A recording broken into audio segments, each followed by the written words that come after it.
in this house, the most dire, horrible events took place.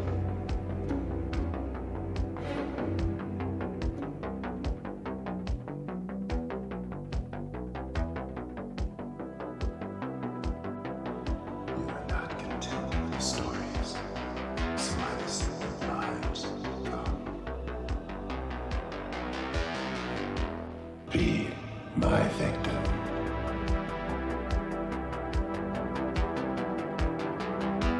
Through watching scenes of violence, through watching scenes of transgression, through watching scenes of horror. There's an enormous amount of sort of abattoiral excess.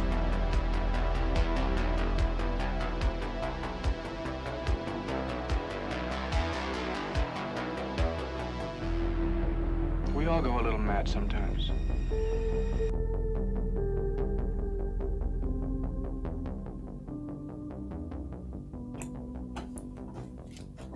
Can confirm. Hey folks, how you doing? Welcome to episode 51 of Double Feature Horror Show. How cool is that? now! Oh wait, no, 50. Episode 50. Oh wow. Oh, I thought it was. Is it? I thought it was 51. I mean, you're the No, one it's who's been 50. doing it every week. Possibly someone, I don't know, some fool, someone not well prepared got the numbers wrong. Were you I don't want to point any fingers. I've got something planned for the 52nd for, well, Yeah. you know what it is? It's the 1 year anniversary. That's what I've got it planned for. And even if that 1 year anniversary is the 51st episode and not the 52nd, I think we can roll with it. Yeah. Will you be cool with that? Yeah. I mean, 2nd of March was the first one, so that's, a week and 8 days away. So yeah, 2 weeks from now. Sounds good to me. Exactly. I have something very fun planned, and we are doing. It's going to be quite the contrast with this film. I'm going to take a wild guess that your rating for Rob Zombie's House of 1,000 Corpses is probably not going to be quite as high as the score for today. Well, to be fair, I don't think many things are going to score higher than today. I don't know if you made the prediction, but I don't think there was any point. I did make a prediction because TCG isn't on. True. Who do I predict to without him there? I can't send you my prediction. True. You do have wholesome remote assassin though, so there you go. We do indeed. Yes, resident chicken wrangler and wholesome waifu is taking that crime guy's place. How you doing, waifu? Yeah, I'm not too bad. I've got a herbal tea. The teenage rooster has gone to bed and has shut up for the night, so that's nice. That's my life. He has opinions, and he has been sharing them quite freely. What can I say? Teenage roosters are a pretty good sign that some aspects of our personality are not entirely unrelated to physiology. Let's say, which is pretty darn is one hell of a drug. Pretty darn relevant for today. How are you doing, chat? I'm seeing good regular faces here. Mergu, Mima, Devonte, good to see you in early, man. John Garris, good to see you. And the Alabastard, hello. How are you doing? Did you all manage to watch Possessor, whether on Shudder, whether on Prime, or any one of many places on the internet? Yeah, some of us might have. I might be getting a knock on the door from the police for the way I watched it, but it's the risk I take for this. I'd say it's worth it. For this show, yeah, I reckon so. Yeah, they'll never catch me. I'll delete my internet history. All right. start. If only we had a NordVPN shill, right? You know. Oh, that's a good point. But we'll do some regular shilling anyway. Why not? After all, we are on YouTube. Before we get into it, we'll just quickly say that, you know, what we try and do here is, if this is a sort of first-time viewing, if anyone's never seen this before, what we do is a quick discussion of a horror topic, and then we cover a horror film in depth. We try and pick it apart a bit, try and look at the story in a lot more detail than you would usually get on YouTube. And we'll go into symbolism, into theme, into storytelling, into character, into the design of this excellent film, and hopefully like really add value that way. So if you're interested in that, if this is the kind of thing you enjoy, then please do be liking the video, be subscribing. This is YouTube, so you will know all that stuff. Yeah, you see that subscribe button? What you've got to do is threaten it with a gun on the table, and when it goes for it, you get a fire poker and smack it around the head. And then you see the like button, you get the fire poker, put it behind the eye socket, and pop the eyeball out of the like button.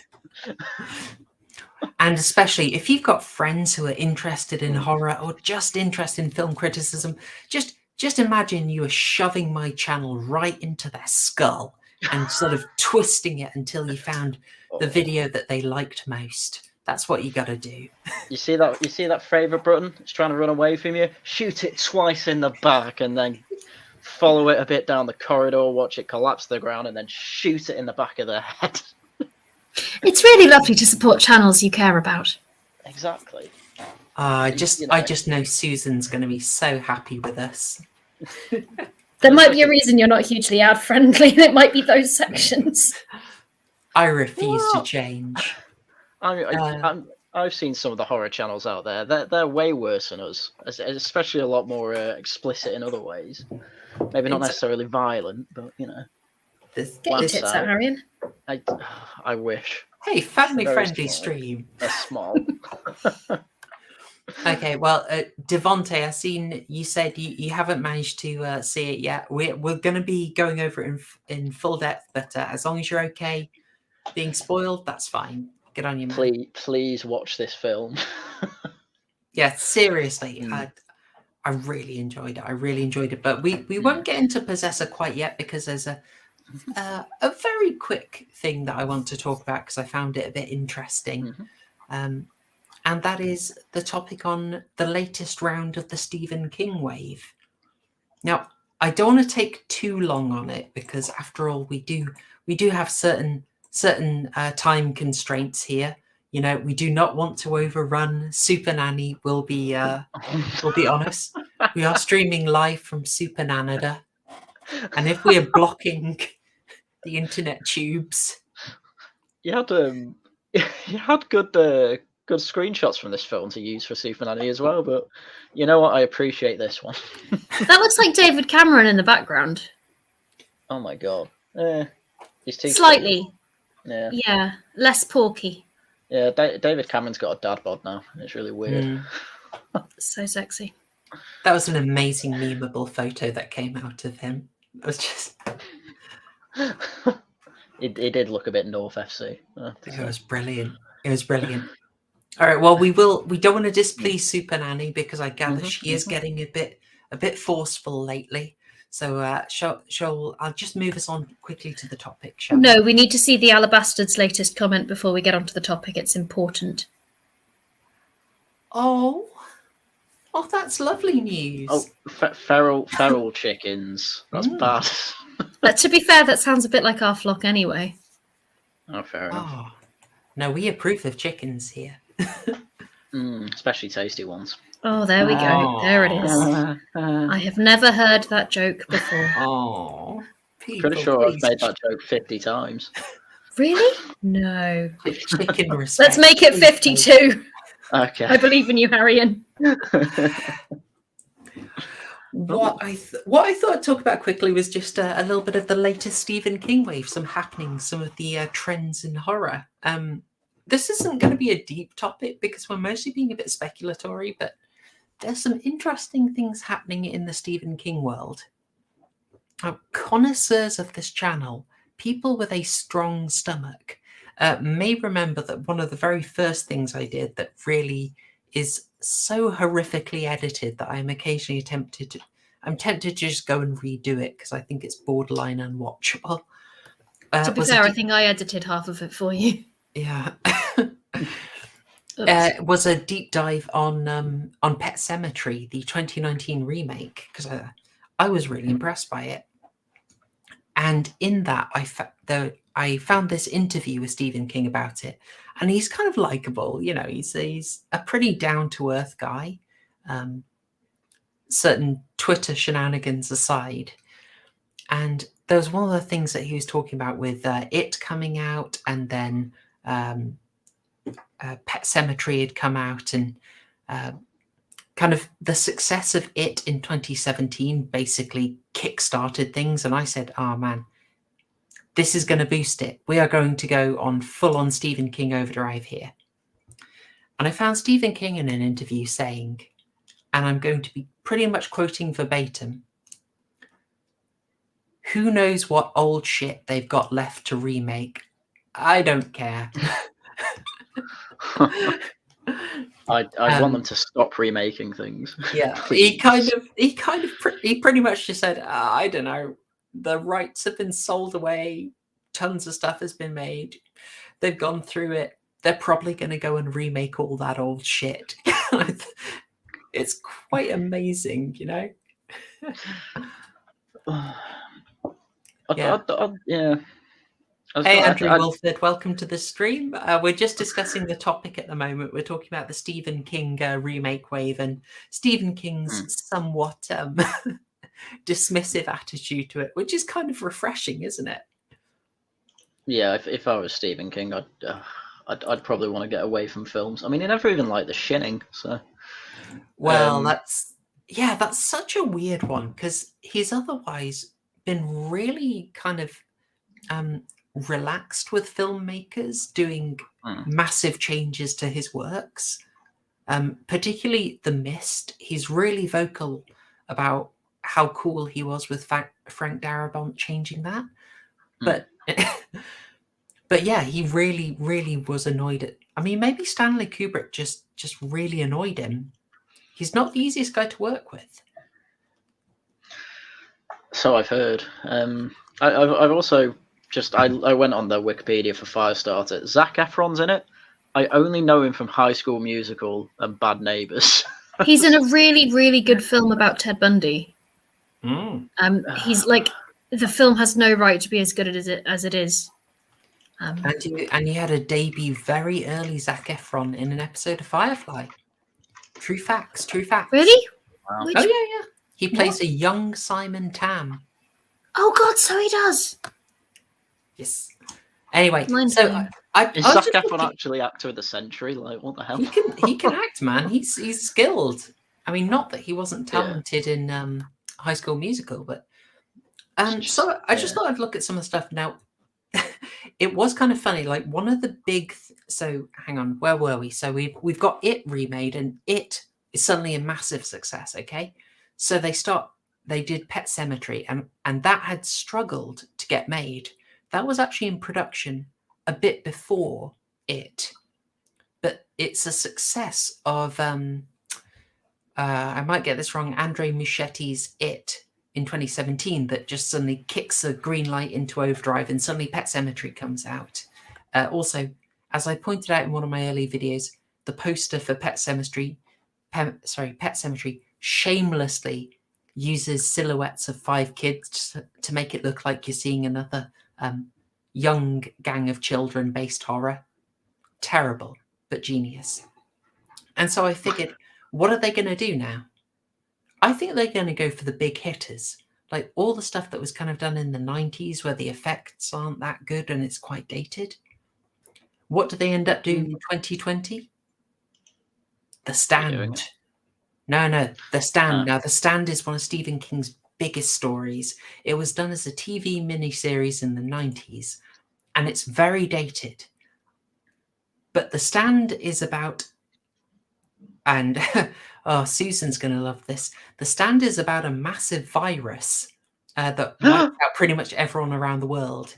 They were making this film series in 2020, and then certain events occurred, and unfortunately, bit too on the nose. The Stand was helmed a bit and retracted, kind of like the Utopia remake, unfortunately. Oh, hey, Queen Boudica. How you doing? Good to see you in.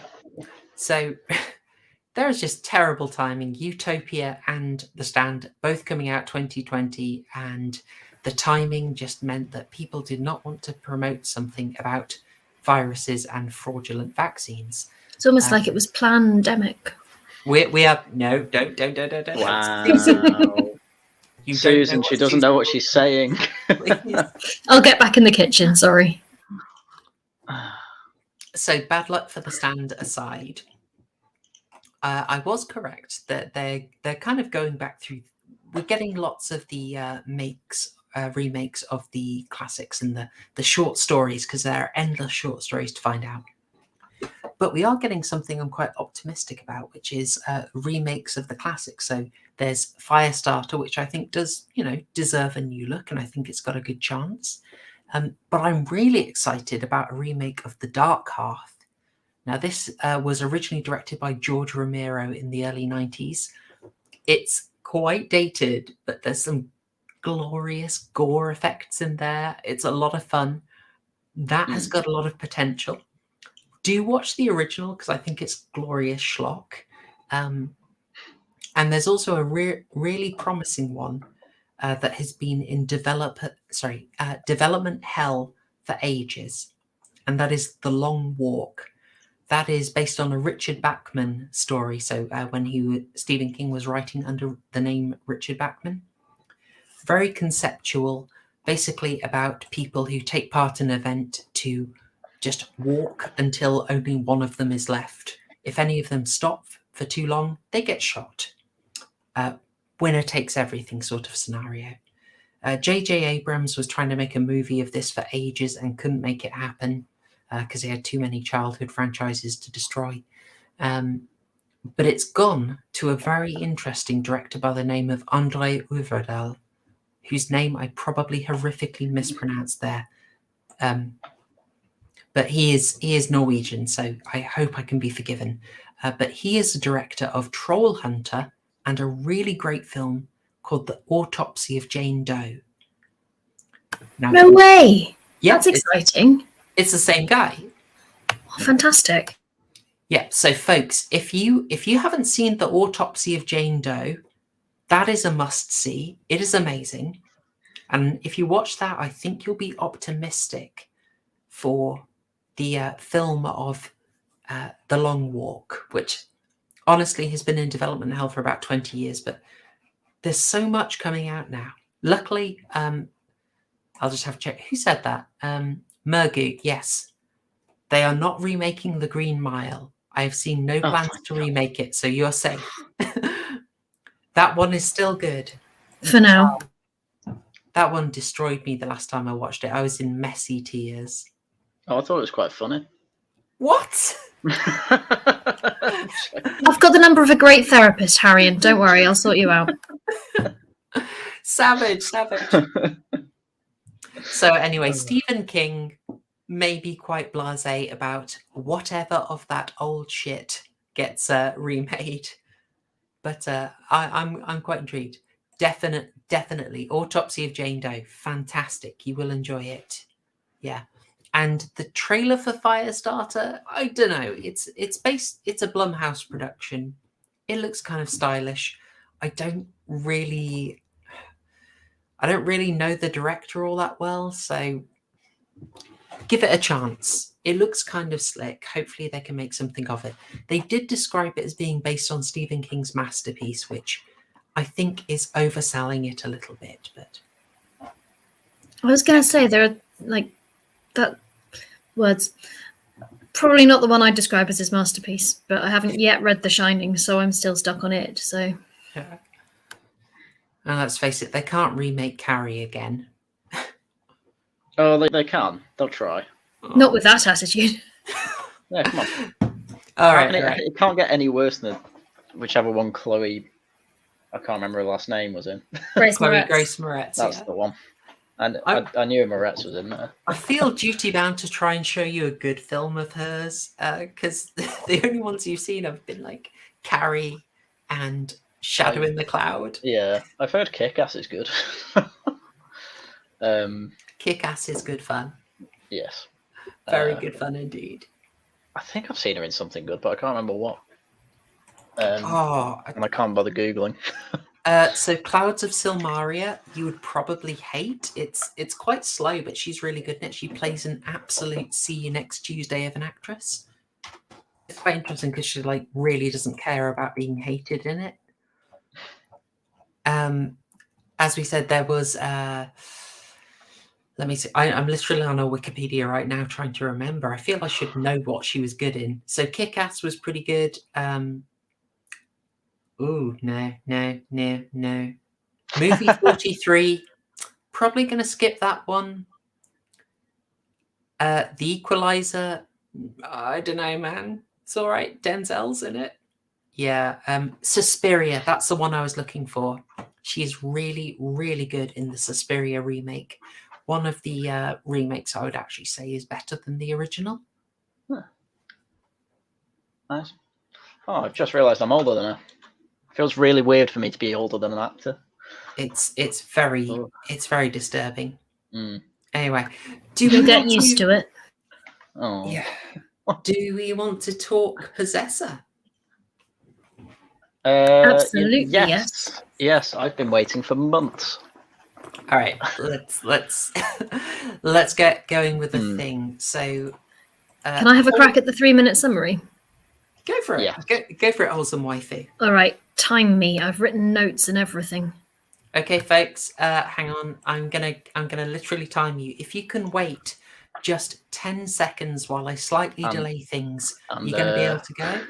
Spoiler warning as well. Yep, spoiler warning. We are now going to spoil Possessor, so you will be spoiled from henceforth. Yes. Okay. You've been warned. Go ahead, waifu. Give us a 3-minute summary. Okay, so the film centers around a kind of technology which allows people to kind of take over other people's bodies. Oh, that is... Roboty. Wait. Roboty. Just as soon as she started as well. Robot, no. Am I back? What are you doing, waifu? Yeah. What? It's like you're trying to go through it so quickly, the laptop's just like, no, you're going robot. We need to... Am I back from the Robot Wars? It stopped, yeah, Yes, you're good. yes. You're good. Good. All right, I will try again. All right, shit. So the film centers around a technology which allows people to take over other people's bodies. So the film opens with someone kind of plugging something into her brain. Oh, it's doing it again. No. I'm dying. It's probably because we're both on the same Wi-Fi. Oh dear. Oh, shall I do it? Can I try one more time? I want to try one more time. How? Oh, okay. How is it? It's really bad. Can you not just go into proper horror shows room and use hers to do it? Okay. Yeah, right. I will come We're gonna out have and join you in there. Amazing. So profeshy, guys. This suits Oh, profesh. it's every time she started as well. It's like it We're didn't doing want so her to. well. It's like StreamYard knows my bit's being taken. Oh, it's so annoyed. Right, what I'm going to do StreamYard's is on my side. I'm going to boot waifu. Here we go. Oh. Okay, folks, bear with us a bit. This is the best stream you've ever seen. So I don't know profesh. what you're talking about. No, it'll be fine. It'll be fine. We're going to work out a way to do this. Okay, I actually get to kick waifu now. So, Hot. all right. Oh, guys, I don't know if I've never seen this before. Oh no, actually no, that's just screen name, so that's fine. Okay. Ooh. I should have changed your screen name to V. It's just a matter of tradition. Okay, waifu. Would you like to go ahead? I will try again.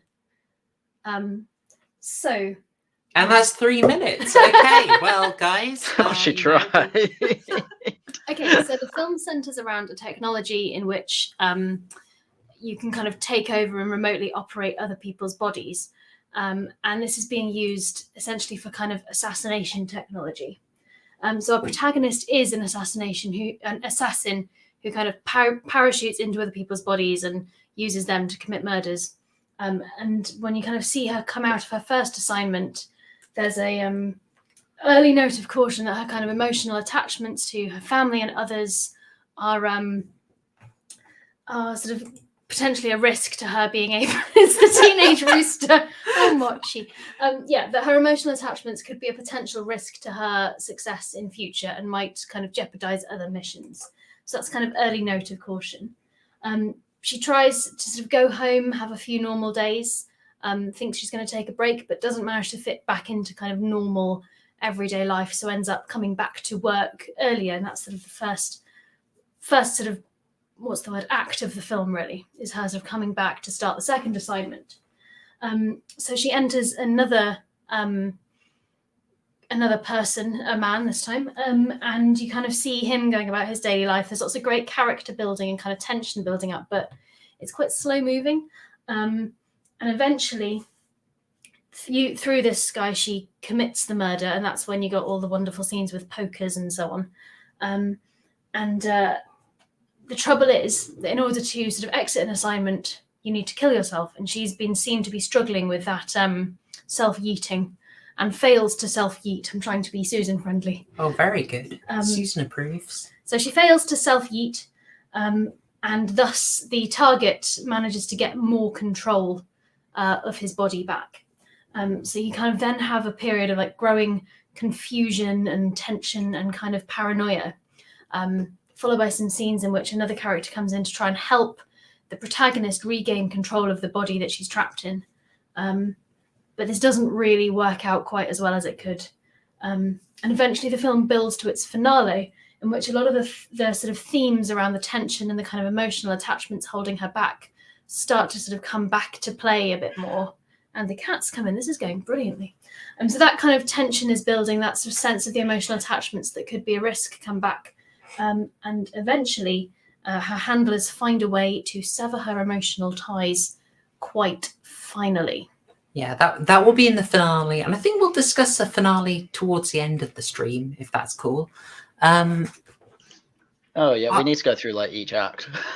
There's a lot to say in each. I think that's probably a nice way to go about it. Like, this intro is just...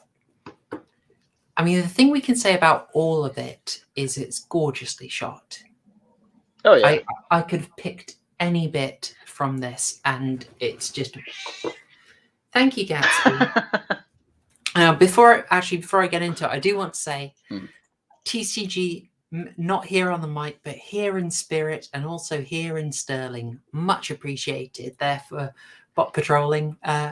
I suppose that is that me kicking waifu counting as bot patrol, seeing she was roboting disgracefully. Savage. Much appreciated, TCG, and happy birthday to your son. Much appreciated. Yeah. This was so gorgeous. This was just a beautiful film. It is not high budget. It's a Canadian production for the old tax dodge, but also, Cronenberg is based in Canada, so that's presumably of influence.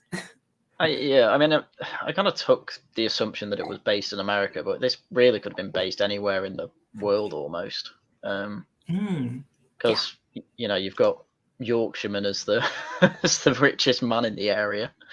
The assassin Tass, she sounds British but has a Russian name, I think. I had a theory about that. Yeah. Okay, now go on. Folks, just give me a second. Do not type reach yet.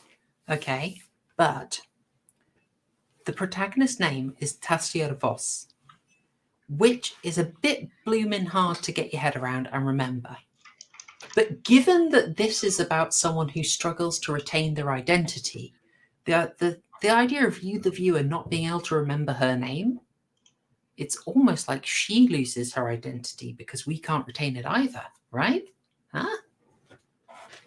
No? I think they just wanted something Russian because she played Stalin's daughter in Death of Stalin.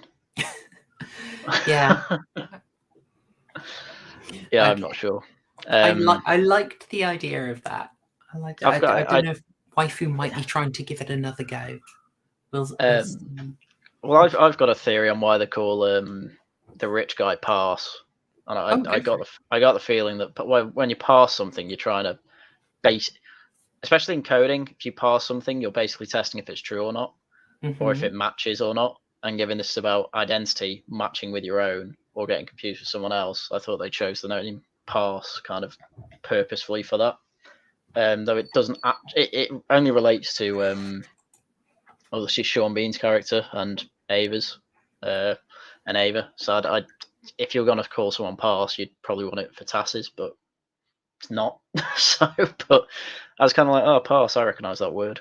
It's not really a name, so I guess that's why they chose it. But I can see that. That's an interesting one. I mean, it's, let's say, I don't want to do this too much because I don't know if it would annoy him, but the weird names thing and the very telling names is a very Cronenberg thing, but obviously of David Cronenberg, our writer and director, Brandon Cronenberg's father. Like we've got I think it's very early in March we're doing Videodrome, which is a David Cronenberg film, and that's that's got characters called Brian Oblivion. So they're quite fond of unrealistic, odd names. It seems to be a family thing. Like I don't want to be just constantly comparing Brandon Cronenberg to his father, but gosh darn it, there are some clear influences. Do you want to talk? We're going to try again with Waifu coming in. We'll see how this works. But Haryan, do you want to tell us a little bit about what you thought about this intro? Yeah, because it starts off already trying to like ruin my day by just having a close up of this. She's called Holly, this black woman's head, where she sticks in like a needle type thing as part of an electrode or something straight into her head, and you see a lot of blood come out, and I'm like, ew. And you're kind of like, well, why is she doing that? And then she's like moving a dial and changing her expressions, and you're all like, what's going on? But then it kind of goes straight into this just the assassination, basically. You don't know who she is, and then that intro is brilliant though, because oh no, she went. Oh no, we've lost her. Oh, that's fun. Oh no, why was it brilliant? We'll never know. We'll never know. I will. Oh god. I mean, I'll keep talking until she's back. Yeah, fair play. Because you don't really know what's going on, but then clearly you got these girls. Okay, she's back, so I don't need to keep going. Are you back, Horror? Okay, I'm gonna. They might. She's on mute. I don't know. Unmute. Hello. Oh no. I don't want this is stressful. It is. I'll keep talking till she says hi. Because you got all these girls, and one of them's like, what's wrong with you, Holly? What you're doing? Because she was late to the elevator, and then they're all having a plan, saying, oh well, we're meeting the client here. You don't really get what's going on. You just know it's some sort of high-end business venture, and I'm not actually sure what these girls' jobs are. I honestly assume they were whores. I think they're waitresses. We can hear you now. Excellent. Yeah. I wanted to say what I really liked about the intro is it's classic. Like, can we? This is better Black Mirror than Black Mirror, right? This is. We're having the stream of a lifetime here. Yeah. Can I get Gatsby on? Can I give him a... Yeah, he's in here. Okay. So there's this thing of just, we do not have the imagery. We don't have any understanding, but what we see is technology intruding into the human, right? Yeah. Yes. And this theme of a human being controlled, being made uncomfortable. Like, this is the thematic thing that is going to go through this film. We're not meant to fully understand it, and that's absolutely fine. This is a film about being in a state of confusion and uncertainty. Excellent stuff. Yeah. And it's something we'll see again and start to understand, but it's excellent in being brave and just throwing you in the deep end, but also getting you to focus on the human expression as well and remind you that what they're experiencing is important. So something else I want to point out right now, because I've saved I've saved all the instances of it. I talked about how stylish this was. This film does something really specific and interesting with colour over and over again. Blue and white is this colour scheme for servants and servitude. Oh, yeah. You were going to see this over and over again. Blue and white is a colour of basically slaves and servitude in this. So do carry on, as you say. We don't really know what's going on. We see her go in and be distracted. Yeah, she goes in and like looks at the knives, doesn't she? Sorry, did I cut you off? I was just going to say the thing I noticed was as Taz, the protagonist. If you look at her eyes, a lot of the time, they're like they've got reflections in them that are kind of like white crosses on a blue background. Like I think her eyes are blue, and she's got kind of like white crosses in them, so it's that kind of blue and white thing again. I think it's really interesting as well. That kind of one of the themes that for me kept cropping up in the film was about the kind of mind numbingness of work, essentially. So you've got the kind of the waitresses or possibly prostitutes here that it's not quite clear, and then like later on the guy she takes over for the second assignment doing just really mind-numbing metaverse VR stuff, where he seems to be it was very odd. He seemed to be just going in to comment on people's soft furnishings whilst there was porn happening in the background. Yeah, I mean, I'll go into what he was doing there a bit later, because it was weird. But now that you mention it, they were wearing blue, weren't they? I will turn myself down, chaps. Oh, I've done that already. Cool. So, yeah, I mean, I'm not sure. Clearly, they're some sort of working girls, whether in the more literal sense or the more, way of putting it in a PC way sense. But I mean, I couldn't really tell, and it didn't really matter. The point is that she's here. She picks up a knife. She stabs a fat guy a lot of times. Firstly in the throat, then just goes to town on his. Well, it's quite obviously like a padded belly, but. I thought it was effective horror anyway, because there's just blood everywhere, and then she's touching the blood and almost being childlike with it, just being really intrigued.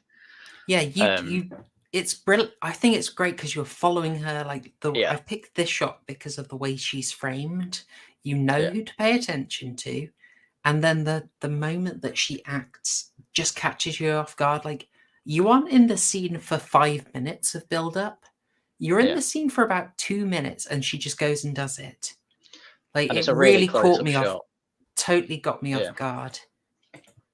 Yeah, and the whole question going through your head is, what is going on? And it really doesn't take long to get into it. After this, police come. She tries to shoot herself with a pistol she apparently had, which I went, why the hell didn't she use the pistol first? Which they go into later.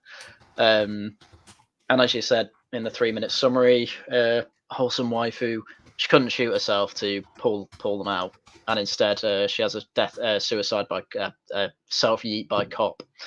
Brandon Cronenberg got a couple of awkward questions about that, but he did specify, like, this is literally a coincidence. Oh no. Just because this came, I've been working on this film for years, guys. Please don't read too much into this. Oh, what you mean, like a BLM? Because it's a black actress being heated by cops. Yeah. He had to specify, like, guys, please do not read this into my film. No, my film's a lot more interesting than that. Yes, absolutely. Just great stuff. Strong imagery, memorable, doesn't waste your time. Can I point out something kind of weird here? I love the pacing of it. Like, I think if this were a standard Marvel movie or a regular movie, I think should have pulled off this first hit and been cool, and it would have gone fine. And it would have been a kind of wow moment to give you the sort of mystery of, oh my gosh, what's going on? The opening would have been a bit like the opening to, like, is it the Dark Knight, the Batman one, with the kind of big heist drama? Yeah. Lots of tension and show-offiness and loud drums, yeah. etc. And and this is more just she does it. She doesn't do it properly, and she can't even get out properly. There's a lot wrong here. Yeah, I swear other movies would have had the cool shot, and then it would have gone wrong in Act 2. This one, it's consistent. It doesn't waste your time. Yeah, wrong from the start. Yeah, exactly. I just want to answer a question quickly. Queen Boudica Radiant. I haven't seen a huge amount of David Cronenberg's, but the ones I could strongly recommend are Videodrome, which we're covering in March, The Fly, which I think we're also covering in March. I really like The Brood. I seem to remember you like The Brood as well, Haryan. Am I right? I like The Brood, yeah. Which one's The Brood? Oh, I remember The Brood. Creepy demon children, which kind of describes a lot of horror films. Yeah, very special stuff. And one of his films that people don't tend to talk about too much these days, but I really liked, is Existenz. Now that was made late 90s. It's got Jude Law and I want to say Mira Sorvino. I might be wrong on that. But that is some really fun, twisted imagery, kind of based around a 90s boomerish take on what super advanced video games are. It's really quite fun. So really would recommend it. Oh, yeah. Sorry. John Garris, brilliant. Rabid is great fun. Slim, you're right. Videodrome is just icky is the right word. Yes. Very, very memorable imagery. I mean, that is just the Cronenberg thing, is disturbing, memorable imagery. So hopefully all of those, I'd give them a try. Sorry, Haryan. Back to you. That's back fine. to you, my friend. Yeah, because we see her get pulled out, and it's just a quick scene of her. You see the machine. She gets up. She throws up. It's traumatic. Killing yourself. Yeah, and look at the contrasting color as well. Yeah, the washed out. Yeah, bright, vibrant scene we're in, and then you look at her. Like suddenly, it's so dull and washed out. It's very clinical. Yeah. There's a flash of blue though on her face. Like if your theory about the kind of the blue color and the sort of servitude, droneness, I don't know whether that's significant at all. Maybe. I mean, it is. I think it's to draw. I would say it's to draw a small connection between her and the previous character. The previous character is covered in blue. Holly is all in blue. And then you see this character. She's got a little bit of blue on her. It's just to make you connect a little bit, but I still think it's very obvious that what's been going on. Yeah, I think you're right about colours being purposefully chosen in that way, especially in a working environment like this clinical one, like the high-end waitresses or working girls, whatever they were. Thanks, John Garris. Sorry, that was my mistake. Jennifer Jason Leigh, indeed, who is also in this film. Thank you for the correction. Yeah, she's what's her name in this? It's Gerda. Gerda, yes. Just Gerda. Well, she's the support, isn't she? The support character is called Gerda. Cronenberg loves to do this. They always do it. It's probably a code name, to be honest, more than it is a real name. But either way, it's she's more the mentor, and she, after she wakes up, she's then doing a psychiatric analysis of her, where basically she's shown things and has to say what they are and what they mean to her. So she sees a pipe, and she's like, my father gave it to me when I was young, and then yes, we get the butterfly. She says she caught it when she was a girl, and can't remember the word for it, but pinned it to this, and then she said she feels guilty about it, which is important. And I picked it up first time around. I'm like, oh, she's guilty about killing a butterfly, but she's an assassin. That's a bit weird. But kept me intrigued. Yeah, I mean, it's an interesting test, isn't it? Again, none of this is being spelled out for you. No one sits you down and says, subtext. Tassia, now follow me. We need to do the psychological test of integration to make sure your brain survived okay, just like we do every time. As you know, now is the time for the test, It's not written by I don't know who's famous for that.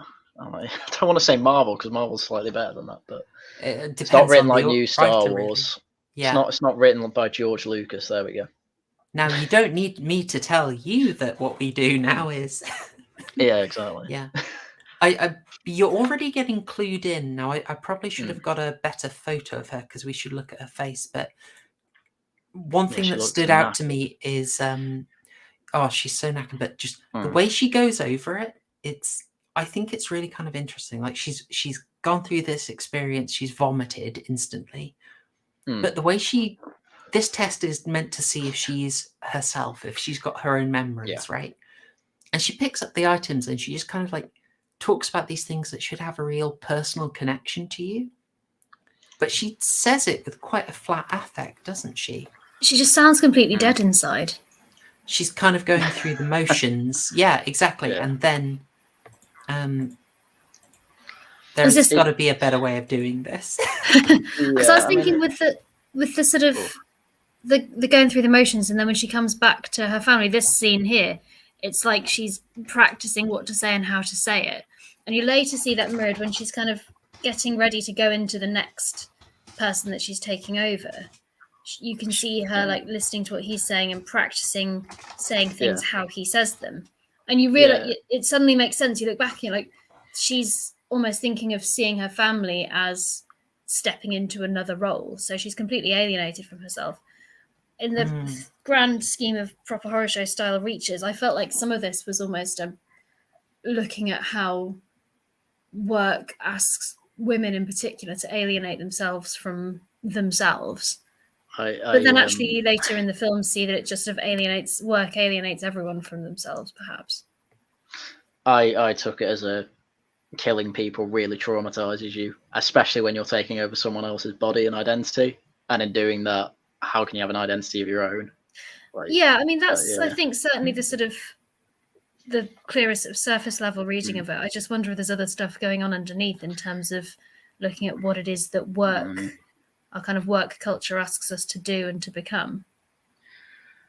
I think readings like that are better kind of later on with the metaverse jobs, because everyone is quite literally a drone in that scene. So but I think it's kind of coming through here early. I think it's one of the themes that kind of threads its way through the whole film, I'd have said.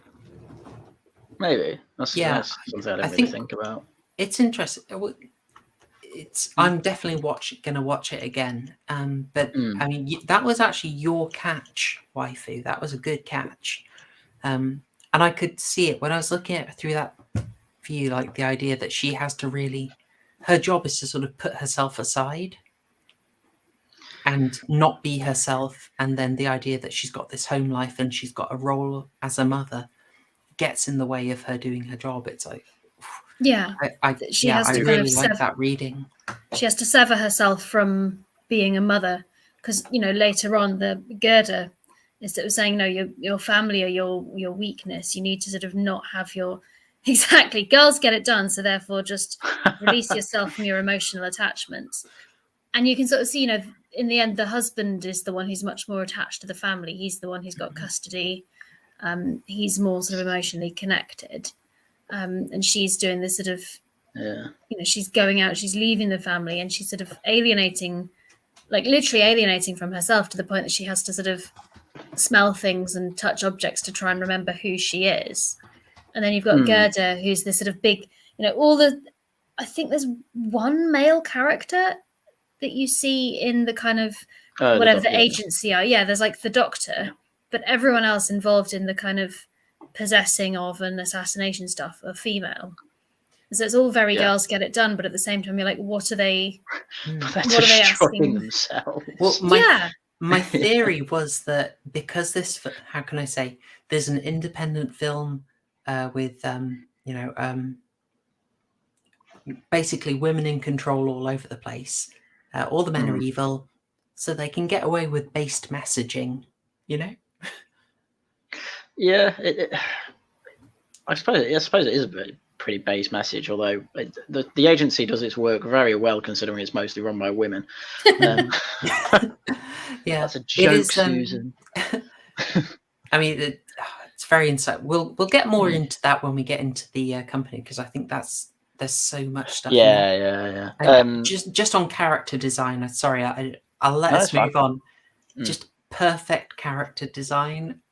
Oh man, just like they've made Andrea Riseborough look so much older than she is, and the fact that she's got the bleached hair, bleached eyebrows, even it's got that feeling of just lacking.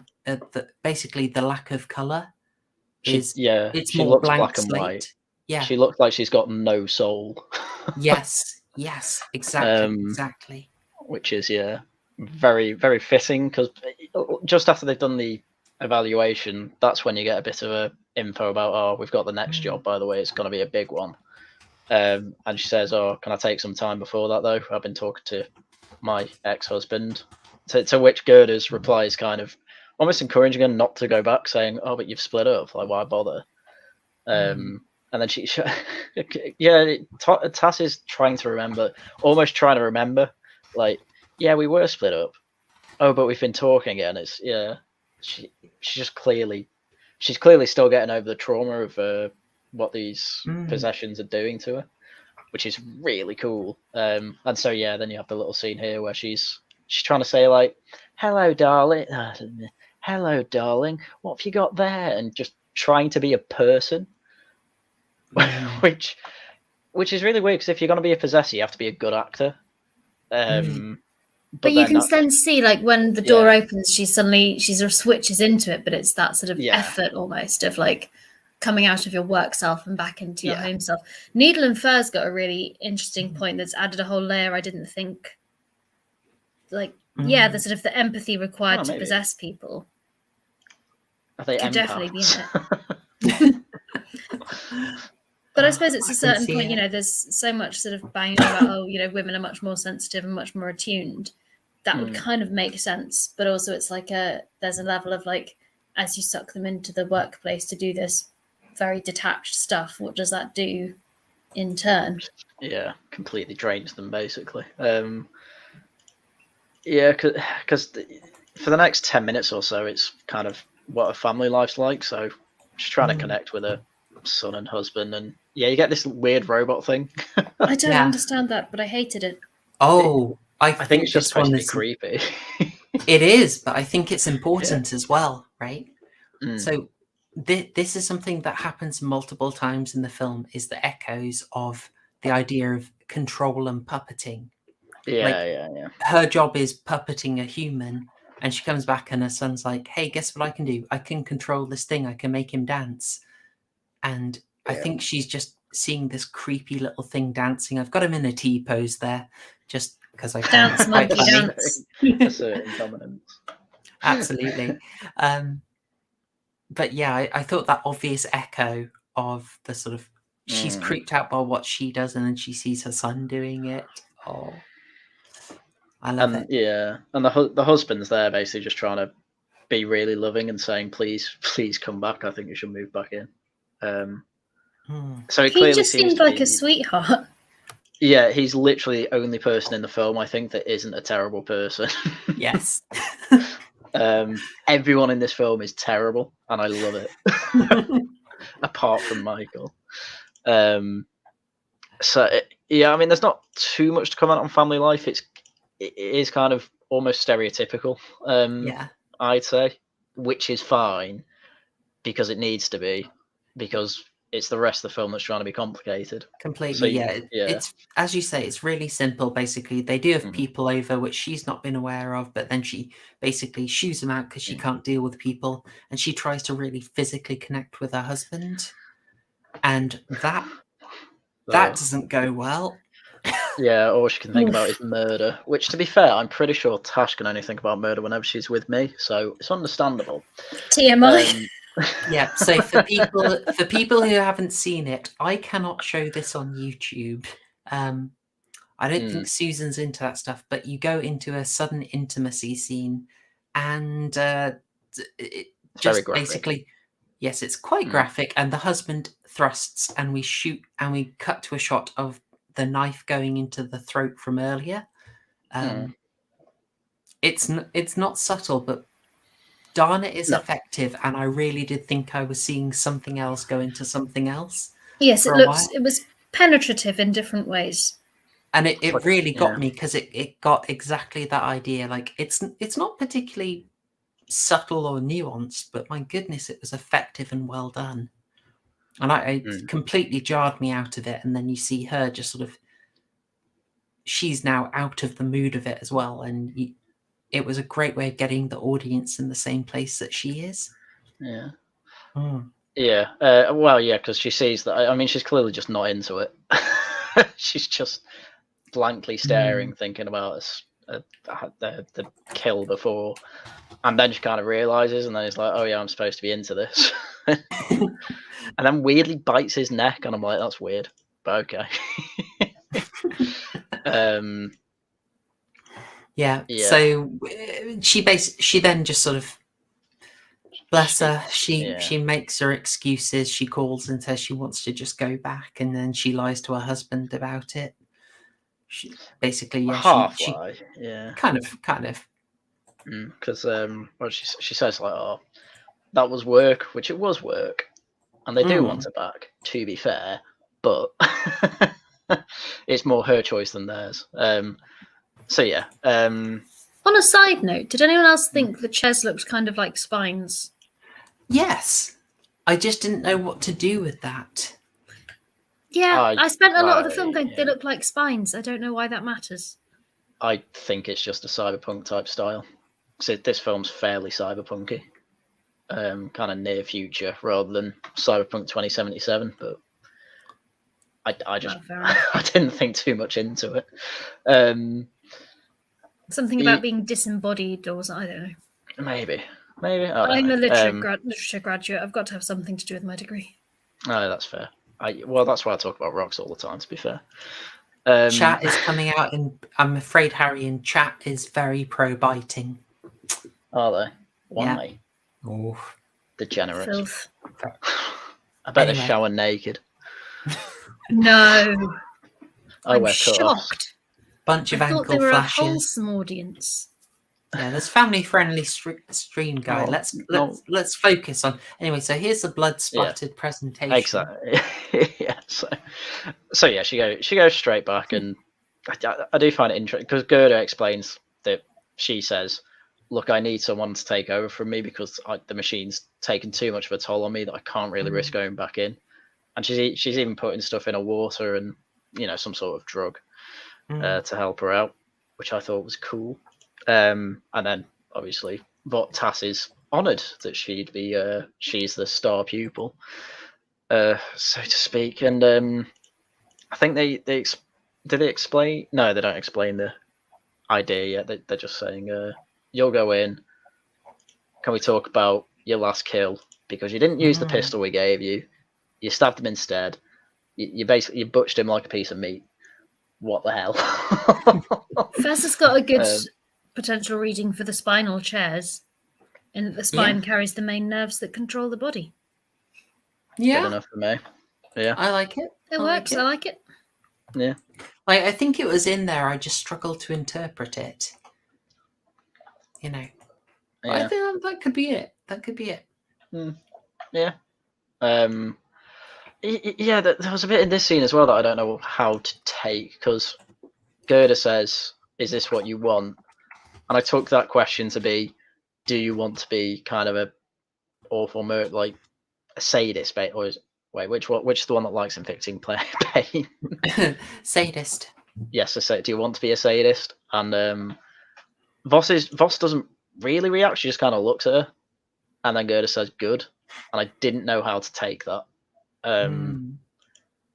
Because it wasn't quite a blank stare. She kind of looked a bit like, "I kind of do, but I don't want to tell you." And Gerda's like, "Oh, good." And I'm like, "Oh, wow." Gee, no wonder you want someone to take over. You might actually kill someone. I quite like the ambiguity there, that you don't. Yeah. It's really hard to read Taz. It's really hard to know what she's thinking or what she actually wants kind of throughout, which really adds to the whole feeling of like she's so kind of, in terms of color, she's washed out. In terms of like getting a read on her character, you just can't. Like, I mean, in this bit here, she's literally having everything projected onto her. she is just kind of like a placeholder herself, which is kind of interesting because she's meant to be the thing that is projecting. It's showing exactly as you said earlier, Harry, like she's empty. She's empty, basically. She's an empty vessel that's trying to be a human, and unfortunately, a mental's saying, "No, don't do that. Don't be normal. Think of the company." I'm so tempted to piss. P word. Oh, how could you? Waifu. What did I do? You said piss, didn't you? Do you just, like, stop yourself and sweat? No, I got distracted because the computer told me that a new study was available on a thing, and I thought that had come through the stream, and I sounded like a male robot. It doesn't. Should have been fun. No, I will annoy everyone because I was just thinking you could probably do a really coherent, wait for it, intersectional feminist, or not intersectional, probably second wave feminist reading of this film if you wanted to. Go on. Okay, just I love that you have that as a regular. Just in terms of like the, and I don't fully believe this myself. Don't worry, I haven't lost my mind. But sort of going, retracting to 2010 waifu, I would have said that it's about the kind of idea of like she's a completely blank slate and society is projecting what it wants to see on her. And so people want her to be a mother. So people are trying to see her as a mother. People want her to be efficient at work. So they're trying to see her as like effective at work. But she isn't actually able to be herself because of society deciding that it controls what she is. I'll show myself out. Thanks, everyone. Maybe she's just a psychopath, though, Oh, that's true, actually. That's probably more like the sort of 2020 feminist reading of it, is that women can be just as psychopathic as men. Hurrah, true. Feminism. Excellent. Well, I'm glad we got that over with. Ruined my life. So she goes through with a mission, and then she is put... It took me a while to realise what they have to do is kidnap the people that they are taking over and literally implant the thing into them. Yeah, that's kind of cool. And they're clearly so good at it that the film doesn't even show you how they kidnap, which I'm fine with. Like, they kidnap him, I get it. That's fine. I did feel like we get the amazing shot of her effectively taking over his body. Yeah. And what they do in that, I've actually got the clip of it. Hopefully it'll get us past YouTube, but we'll give it a go. Well, yeah, I mean, we're kind of jumping ahead because there's the they have the whole why they're actually doing this scene. Oh, sorry, please go ahead. So because the whole point of this assassination is they're going to take over someone called Tate. I think he has a first name, Colin Tate. Yes. Who is boyfriend to someone called Ava Pass, who is daughter to John Pass. John Pass owns this metaverse data mining company, and his stepson, I think it was, wanted him dead because then this stepson would get control of the company. Yes. And it's really cool as well because they're like, so this guy Colin, he used to be a drug dealer in cocaine. Ava was one of his clients. Then he was like, okay, I want a normal life so I can live with this woman.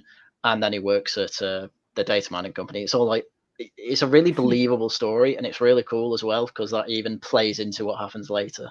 And then obviously we have the scene of Tass trying to basically doing a stakeout on them, and she's they've even put bugs in the apartment, which I thought was cool, so she can hear everything, and she's just trying to get his try and act like him, basically, try and copy his voice, his mannerisms. I really liked that they knew how much to show you, because it wasn't just sort of magic technology.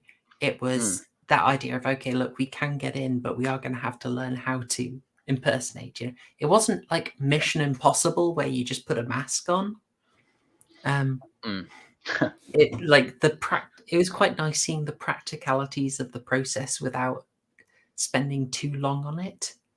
And it also her watching them and trying to learn his speech patterns was not just great for showing you how they go about things, but also it makes you think back to earlier, her practicing for her family, and you have this kind of it's that connecting moment. Yeah, that oh crap moment. That just got really dark. Yeah, that's not just her trying to shake herself out of it and be like, oh gosh, I've just done something really horrible. Right, I've got to be a mum. Got to be a mum. You're actually realizing no, she is kind of treating this just like another job.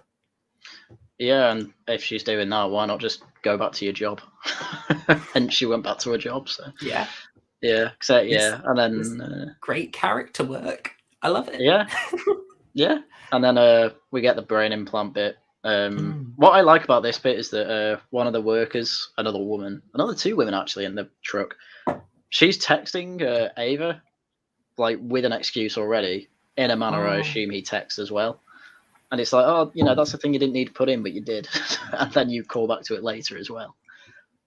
Things like that are what push films from being like 10 out of 12 to 11 out of 12. Spoiler. So, I wanted to point all those things out because I thought they were really cool and worth noting. But yeah, obviously, we then get this scene where she gets put in and we meet that doctor as well. And he says, like, oh, I can pull you out, just make sure you pull the trigger this time. And she says, what does that mean? And I was like, you know what that means? You didn't pull the trigger. Yeah, it seemed an odd thing for her to be sort of snippy about. I imagine she was just frustrated because she knew she screwed up and she knows it seems like a common thing for her, even though we've only seen her do it once. I read that as like she's aware that she's struggling to be something. Like she can't be a mother.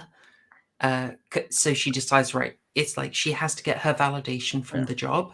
And so when he questioned that, she is really sensitive to it, because if she can't be a good assassin, then what the heck is she, As Mima's pointed out, can she actually succeed at either role while doing both? So yeah, that makes question sense. for our times, Mima, question for our times. And Needle and Fur, you got a really interesting point there. We're going to get onto that in a second. But I just thought that we could try and describe the scene, but I don't think it'll work as well. So I'm actually going to play it. It's about 1:40. We'll talk over it. Hopefully that'll get me around a copyright strike. You should be all right. We'll give it a go. So this is the scene of Tassia being taken over. I'm going to lower it down a little bit more. Yeah, it's really cool because I think the way they did that is basically make a wax model of her and then just melt it, record it. But it's genius because it communicates the idea of herself breaking down. And her self breaking down is obviously key to a lot of what is happening in this story. Yeah, it looks really cool. Yeah. And then obviously you'll see it in a sec, but there we go. She rebuilds as Colin. It's just great. There are a few sequences in this film that did make me think sort of, like when you go to art galleries and someone's done like a film installation and it's just lots of like disconnected images and weird music. This felt a bit like that for me, and I've seen some films where they'll just go into stuff like this and you're like, oh, that's tedious. But this actually, like, it felt coherent and it felt like it made sense. That's what it reminded me of as well, actually. There were a couple of moments elsewhere in the film that weren't quite so successful, where I was like, oh, I feel like I'm in, like, there's a particular art gallery I used to go to, and I was just like, oh, I could be watching this in there, along with the stop motion crochet. But this one really worked. Yeah, this what can I say? The visuals tell the story in a memorable, innovative way. She's breaking down, being rebuilt. The flashes of things get you feeling disorientated and know that it's stressful. The blue imagery for the kind of servitude was coming in again. And then it culminates in him waking. So you've already gone through it yourself, coming out disorientated a bit and knowing something's happened, but you're also not quite sure what you saw. Brilliant way of getting you in tune with a confused, disorientated character. Just fantastic stuff. And then you go to the scene, sort of relocating you to the city, and it's doing this Dutch angle thing to sort of help you feel disorientated. Fantastic design. Yeah, you're coming back in, and then you just find out Colin, Tass, well, controlled by Tass, is in bed now. And then she has to act like Colin. And the idea is that to make it seem reasonable that Colin would kill John. Basically, I mean, this probably could be another feminist reading if you really wanted to, but they just explicitly say it's emasculating the position he's in. He's in a very low status job. You know, his girlfriend's very rich because she's probably a daddy's girl. It's her apartment. The dad hates him. He feels very emasculated. So what you've got to do is make it seem like that's getting to him and then have him kill him, basically. So yeah, which kind of I did miss that on my first watch of it. So at first I just thought she was acting like badly, but then I realised no, she's supposed to act badly because he's supposed to be almost disassociating from himself. Yeah, it's supposed to. He's supposed to seem kind of unstable in the run up. Exactly. Yeah. I did love the first thing she did was just go and check out his. I'm trying to think of a Susan-friendly way to say it. His aubergine. Tube. His philosophy tube. Oh no! Does philosophy tube still have a philosophy tube? We are going to speculate. I think he does. Yes. On this family-friendly stream. Did you just misgender? I know. Abigail. Shocking. We were Can't remember her last name. This is a good, honest, supportive channel. Inclusive. Everyone's welcome. Inclusive. I'm not being funny with it. There's quite a few penises in this. There are lots of penises. You know, Haryan, for someone who objects every time I do a gay reading of a film, you picked the schlongiest feature we've ever covered on this channel. Look, just look. There's one scene where the woman has a penis, and I'm like, that's for me. It was wall to wall with balls. You know, at some point there's just a lot more than I expected, frankly. Yeah, I forgot how many there were, to be honest. Such bollocks, this film. See you, Mima. Mima, was it the talk of peen? I'm sorry, mate. All right, Mima, take care, buddy. Good seeing you. Yeah, I mean, it's kind of you want to know. It just sort of makes sense that obviously she's in the body and she checks it out. But I've got a big question for y'all. I want to know why she basically fails to keep control of Colin. And I guess what I wanted to ask is it because they are very similar or because they're fundamentally different? There's nothing that really tells me that Colin's a blank slate. You don't know that much about him before he takes over, but then obviously after when you can tell it's clearly him, he does act very differently to how Tass acts. Plus he's a man and she's a woman. I'm probably going to lean more towards it's because they're so different. Or it could just be as basic as because he's a man. Basically, and she isn't as used to that. I am highly tempted to give Chloe flashbacks to her most commented on video and propose another reading. Oh no! Oh no! I'm stretched. I'm warmed up. Because he's actually gay. It's because he's actually trans. No. It's dysphoria. It's like The Matrix. Such a good trans. I'm sorry. Just it occurred to me, and now I can't unthink it. I still get terrible takes on that video to this day. Just who cares if people are wrong? Let people enjoy things. No. No. If people are wrong, they need to be put in the stocks and have tomatoes thrown at them. Just please see Mauler's video where he talks about objective criticism for an hour and watch that until you understand. I think it's because I think it's an interesting one whether she struggles to retain control because of the similarity or the differences. I suppose in terms of the similarities, it's the sort of maybe there's a sense of powerlessness or a sense of kind of disconnection, you know, because he's doing a job that's very alienating again from himself. So maybe there's a similar. I don't know. I think it's probably more that they're. I don't know. I almost wondered if she was kind of, because I'm still not totally certain if it's just, you know, was she just kind of failing anyway, or was it something special about this job? And I was sort of wondering, is it the fact that his job is so similar to hers that sort of unsettles her? And then when it comes to sort of actually, basically the scene where she in his body is making love to Ava. Yeah. Is that her name? Her name is Ava, isn't it? Yeah, so, Ava, yeah. So, yeah, because Okay. they have a moment where they're like, it's Ava, not Eva. Ava, not Ava, not Good, Ava. good, or that whatever, was yeah. it. I was wondering if that is the moment that tips her over, because it's like she's using body parts she doesn't have, and it's just too dissimilar. It's awakening something really primal, and that's basically what lets Colin disrupt things. Oh, maybe. Ooh, I like that. Yeah. Yeah, I mean, I'm gonna reveal some weeb points here, but if people remember Ghost in the Shell, I actually saw someone in chat mention Ghost in the Shell. In the manga, there's a thing where people, how can I say, it's full of cyborgs and based around Motoko Kusanagi, a really advanced cyborg, so the most up-to-date software and sensors, and she effectively rents out a neural connection to her body so that people can experience what she experiences. And there's a brief bit in the manga where sort of men rent out the body and get very weirded out by the experience and lose Japan- connection. Of Japan, course it was are you in there. okay? Yeah, that sort of reminded me of that,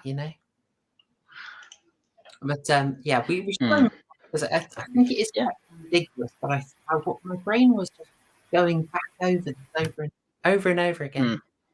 Yeah. Yeah, I mean, Thanks for dropping by. Good to see you, man.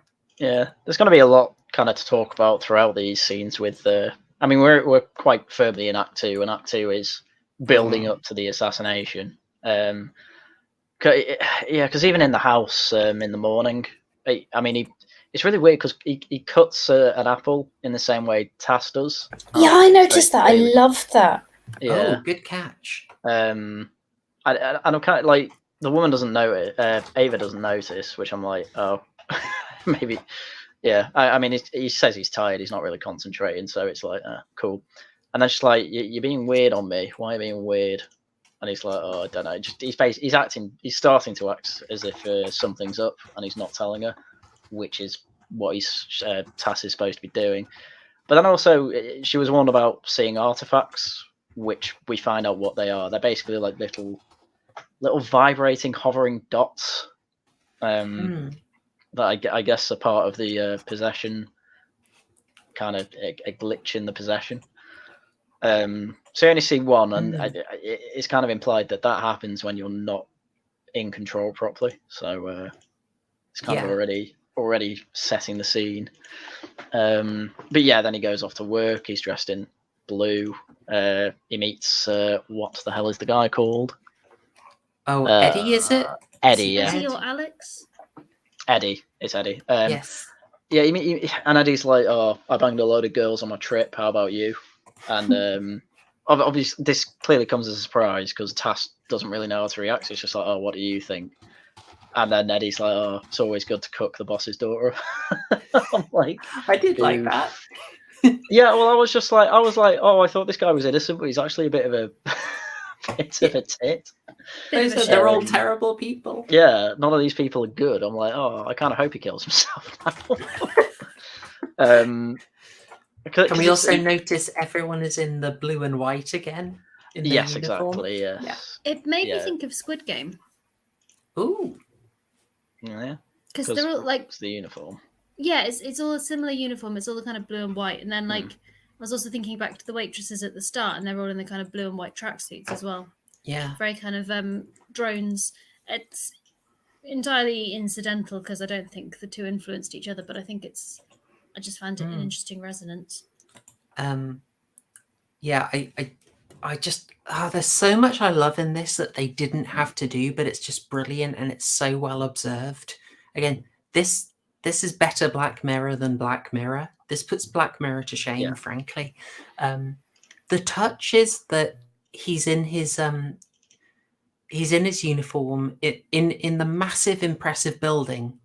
They have him working in like this dank basement. So it's like the superficial glamour of the building, and then It's he's stuck down in the wage cage. But also, you don't actually see the rest of the building, do you? You So see I it from wonder the whether- outside. You yeah, see but the you don't see lobby. the rest of the interior. So you No. see You the see- lobby. and So the I was just corridor. wondering Yeah. whether actually any of it, once you're past that kind of public-facing lobby and external, is any of it actually kind of fully built up and swanky inside, apart from the bits that the public would see? Because that could be another thing in terms of like the public facade versus kind of Yeah. internal definitely. disconnect. I mean, a couple of things. We don't know how deep the building goes, and I wouldn't put it past the building to be basically the bit the public sees is basically the offices for office workers to do admin stuff and things like that, plus to be a server like farm, and then everything underground is just the wages, looking at curtains, because that's literally his job. He heads into the drone zone to sit in the wage cage. Absolutely. Yeah. But little touches. Okay, we're going to have a bit of an issue with the next screen cap, folks. So bear with me. I've tried to clean it up a bit, but I'm trying to get you the think I touches know that. Yes. what it's gonna be. Well, basically, he's sat down really close to all the other employees, and he has to put on the headset. And then this is basically the metaverse, right? We see through his eyes, and he is just in what looks like a swanky office, which just feels like it's so sarcastic and cynical because we know exactly where he's actually sitting. Well, yeah, because he's underground. He's underground, and then in the metaverse, it's like he's got two panels that are supposed to be windows where you can see like this really nice forest, and then inside it's like a well lit kind of white office space with a computer screen, obviously, and he's told like, oh, you're going to be looking at drapes and curtains today. Beef curtains. So his job is literally to look in the metaverse. It's even got a coffee cup in the metaverse, by the way. To look at this screen. Yeah. Look Do you at this reckon we're screen. okay with that? I hope so. I can't see how you wouldn't be. But he looks at this screen and he has to ignore, it'll be through a webcam or something. He has to ignore this couple, and he just tells, oh no, you've left the vibrator. Oops. That should be fine though, because it's a back massager. Exactly. Well, one that done. It's two, all good. two, there was that famous video of a guy testing sex dolls, and if you can tell the difference between their sex dolls, oh dildos, gosh, Dildo. Oh yes. yeah, and real that on a real penis. Yeah. I'm Thank you, disappointed. YouTube. VHS. Very cool. I'm disappointed. I was expecting you to have put Super Nanny's face on there and Haryan's somewhere suggested. I was tempted to use like the Britisher over the filth, because I used to do that in my videos, is just block out boobs with Britisher's head, but I think that would have been all right. Seems a bit old school, but I also like that this is from Brighton. It's a nice touch. But yeah, what we see in the background. If it were actually from Brighton, it would be gay. Yeah, fair point. There are no straights in Brighton. What I really like. Hang on, one that might be trans. I beg you don't your know how pardon. they It's identify philosophy tube. waifu. Oh no! Stop trying. She just wants to get her tube in everywhere. Sorry, I'm on a... Cease. I'm gonna have to kick her again. Terrible. I'm gonna go next door and kick her. But yeah, you're seeing in this like the artificial office that he's been given in the meta. This just is the metaverse. This is what you've got, guys. If we don't go, listen. What I'm trying to say is the industrial society and its consequences have been a disaster for the human race. Hang on, this isn't the real world yet. All right. There's still time, guys. Learn to build your log cabins. So, yeah, this is his job. He goes through. Well, my interpretation is he's basically going through hacked webcams to see what people's houses are like and report on what curtains they've bought. That's literally what his job is. Yeah, it will be a different, because he's told he's on curtain. Oh my god, I just got to the porn scene. He's told it's curtains and stuff today. So other days it might be pillows. Other days it might be the type of bed. It's really monotonous work, and it's probably something that an AI could do at this point if they've got the metaverse. But it might be a type of thing of they've got so far that there's going to be Luddite laws saying you need this many employees, so they just get people in to watch webcams, because it's probably very low pay. So yeah, and throughout this scene, task controlled Colin is just can't take it. Basically, it's just this is too weird, and he's told like, all right, wage slave, why you're not earning your wage? Come on, no more distractions. Going at a snail's pace. Yeah. So which it just bit of an episode has to go to the toilet for, well, basically because there's a bit of a lost control. I think it's implied because he like looks in the mirror and you can see it's a weird one. You can see Colin in the mirror and then just behind is Tass doing the same kind of pose. And it is, I guess it's just showing you she's struggling to actually maintain control. Yes, it's a really good visual. I'm sorry I don't actually have a screen cap of that, but it's neat. like the stuff they do later when they have both Tass and Colin saying the lines and have them slightly out of sync. Just you're aware of the separation there, and it's so well done. Yeah. So shall we? And then we get to the event that I really can't show anything of on YouTube. I've got one screen cap I can probably get away with, but I think this is probably the incident that really throws Tass off. Yeah. I mean, I think I know the scene you're going to, but there's also more stuff to say. There's also lots in between, but I feel like that's sort of more. I don't know necessarily whether we need to go through sort of every aspect of it, because I feel it's more of the kind of building of tension and character. I feel like some of that is also just worth, if people want to watch it afterwards, I think it's worth kind of leaving. It's more we get introduced to a character. It is the main thing I was going to go after, because we meet Rita. We meet Rita, who is one of Ava's friends, and they're all doing cocaine to celebrate someone getting a new job, one of her friends. And obviously he's acting weird again in that, basically, don't have to go into too much detail, but then he kind of goes to the bathroom to try and try and regain control and just get out of there, because it's obviously stressing her out. So then Rita comes in and basically says, can we still be friends? Ava doesn't mind, implying that he cheated on her and that they talked about it and they're fine with it. And I couldn't quite tell if it was kind of a open relationship type thing, or if it was a bit ambiguous. Yeah. Well, I think that helped because Tass found herself having no idea about it, which again just like further throws her off. Yeah, exactly. And this might be another thing of why she can't keep control, because there's just too much she doesn't know about. So Needle and Fur actually pointed out earlier on that basically, sorry, I'm going to show the older comment there, but basically Tass does get rumbled straight away by the girlfriend, which I thought was quite interesting. The idea that women would notice this, the subtler signs would be caught out. Yeah. And I did think it was weird that Rita just goes to the toilet in front of him, but whatever. Yeah, that was very threw me forward off, you know. Yeah. I suppose the one other thing about that party scene is also that there's a parallel of he gets home late and is kind of, sort of surprised that there are people there, and so it's kind of quite an echo of the conversation when Taz was at home with her family. Of course, yeah. There are people around that she wasn't expecting, and the husband's like, "Oh, I'll make them go soon." It's a similar. It's virtually the exact same line, and I can't remember what it was, but it's that kind of, why are they here? I'll get them to leave soon. Are you okay? Kind of thing. So it's a nice parallel again of that sort of that echo of sort of almost being an alien, whether you're at work or at home, almost. That's a good catch. Yeah. So then, we do get to the primal scene.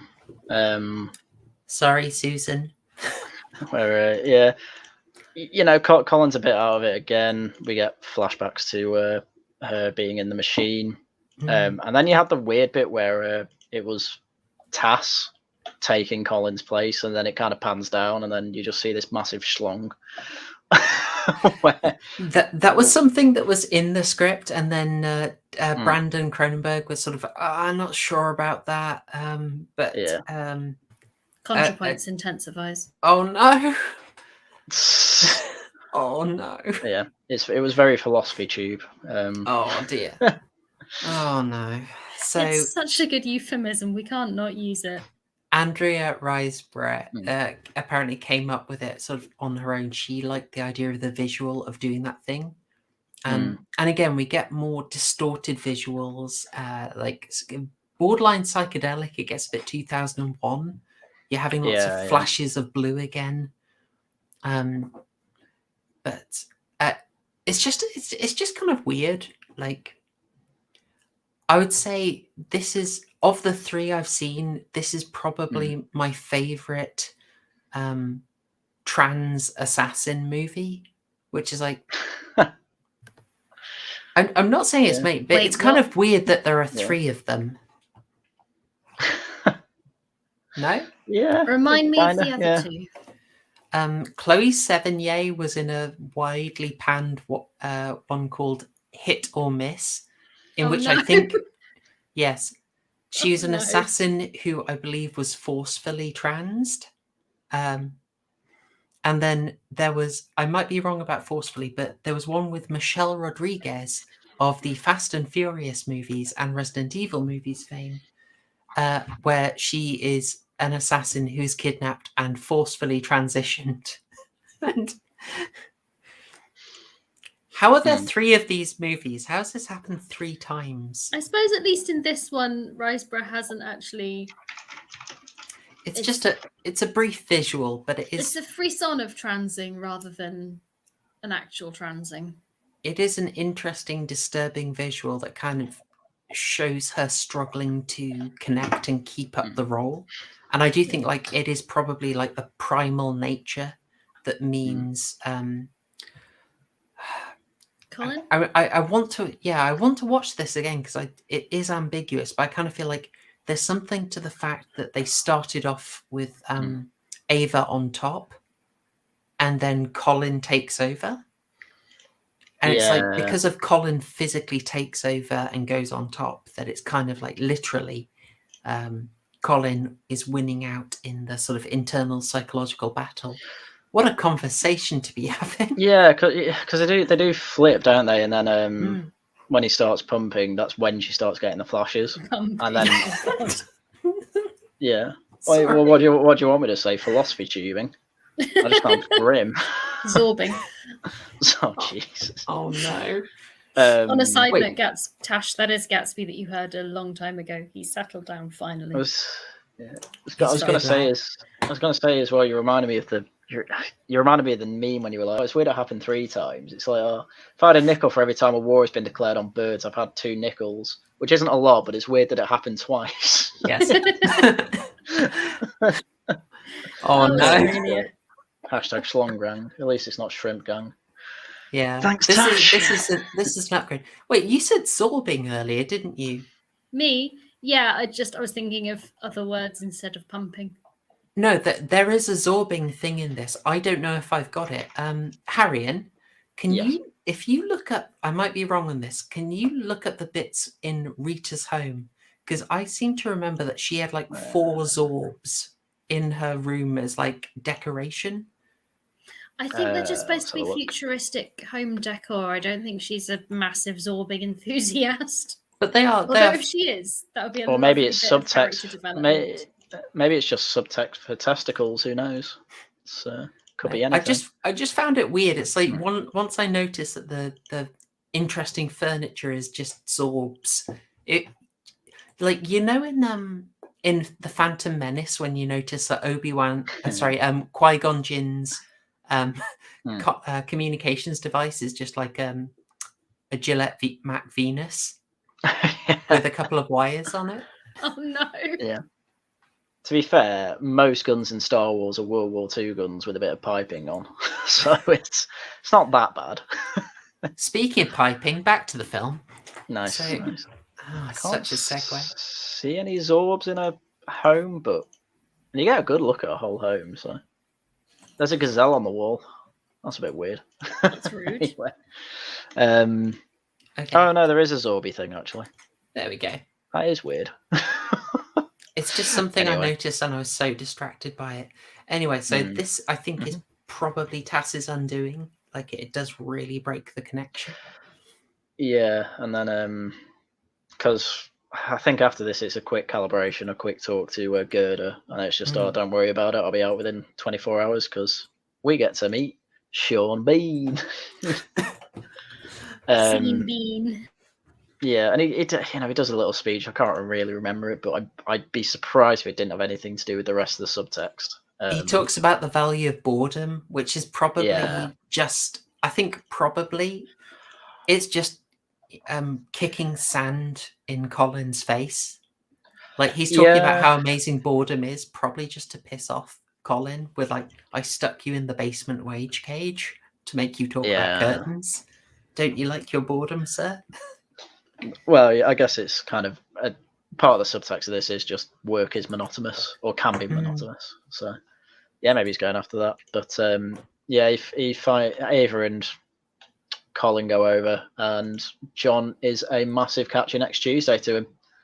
Yes. Says literally first thing he says is, "Oh look, my daughter has brought a boy here," which is already emasculating. It's like, you're not a man, you're just a boy. It's like, oh, you're happy with your little. He's literally like a Wages posting their L's Twitter account, but to his face. That's literally what he is. Totally. It's like you can see after that why he'd get annoyed, which really helps with obviously selling that he has a breakdown. Because there's really not much more to say than he was just a massive. Just completely unnecessary. Unnecessarily hard.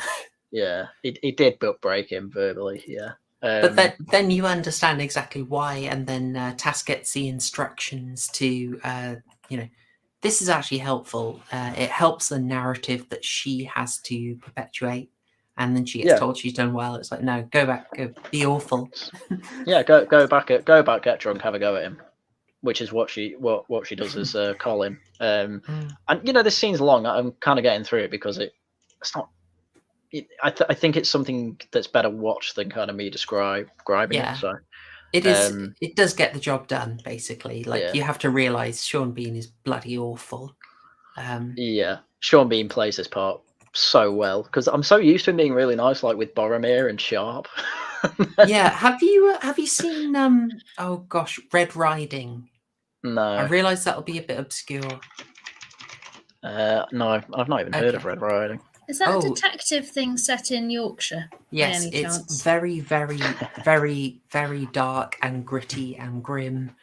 And he plays the character kind of reminds me of that.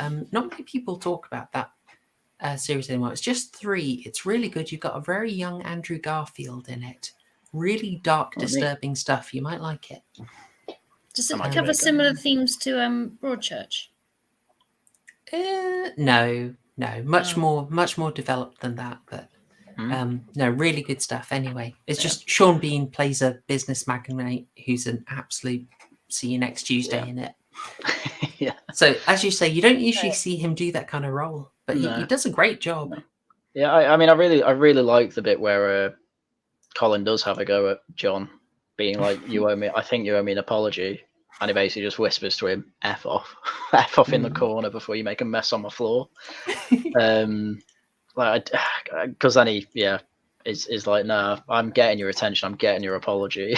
That's just a big fight, and he calls his girlfriend a big.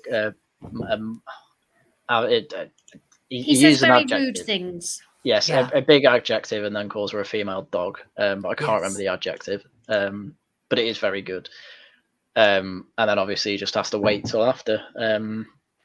And you get a bit of an insight into Ava and John's relationship, and it's just disastrous. They're both drinking whiskey. She's like, I can't really go back after that. He says, "Oh, just stay here. Your room's waiting." Not really as in, "Oh, stay here." I understand it's more of a, "Oh, there's a spare room," whatever. And she's like, has a last jug of whiskey and just goes to bed. And he says, "Oh yeah, do goodbye, go see your mother there, whatever." Just a horrible man.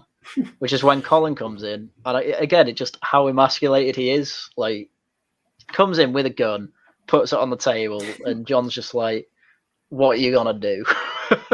I Get out the house absolutely. before I call the Oh, police." I loved how he played this. Yeah, Just he did have a plan, and he's quite Yeah. drunk, but he plays like he's not bothered. It's Yeah. so well done that it caught me off, and also like this whole Yeah. thing. It's really messing with you because Yeah. you're not a fan of anyone. of Pass. I haven't got his first Yeah. name. John. John Pass. Yeah. But then the film, it's kind of like, I said I wasn't going to do this too much. It's a lot Yeah. like what David Cronenberg did in A History of Violence, which is like it starts the violent scene and then it goes like 20% further than you think it will. And then it goes another 40%. So this scene just, the brutality just escalates and escalates, and I found myself sort of really caught off by it. I don't know if you had that experience. I mean, I just really, I mean, at first I just like how nonchalant he is about a gun being placed on his table, threatening to kill him.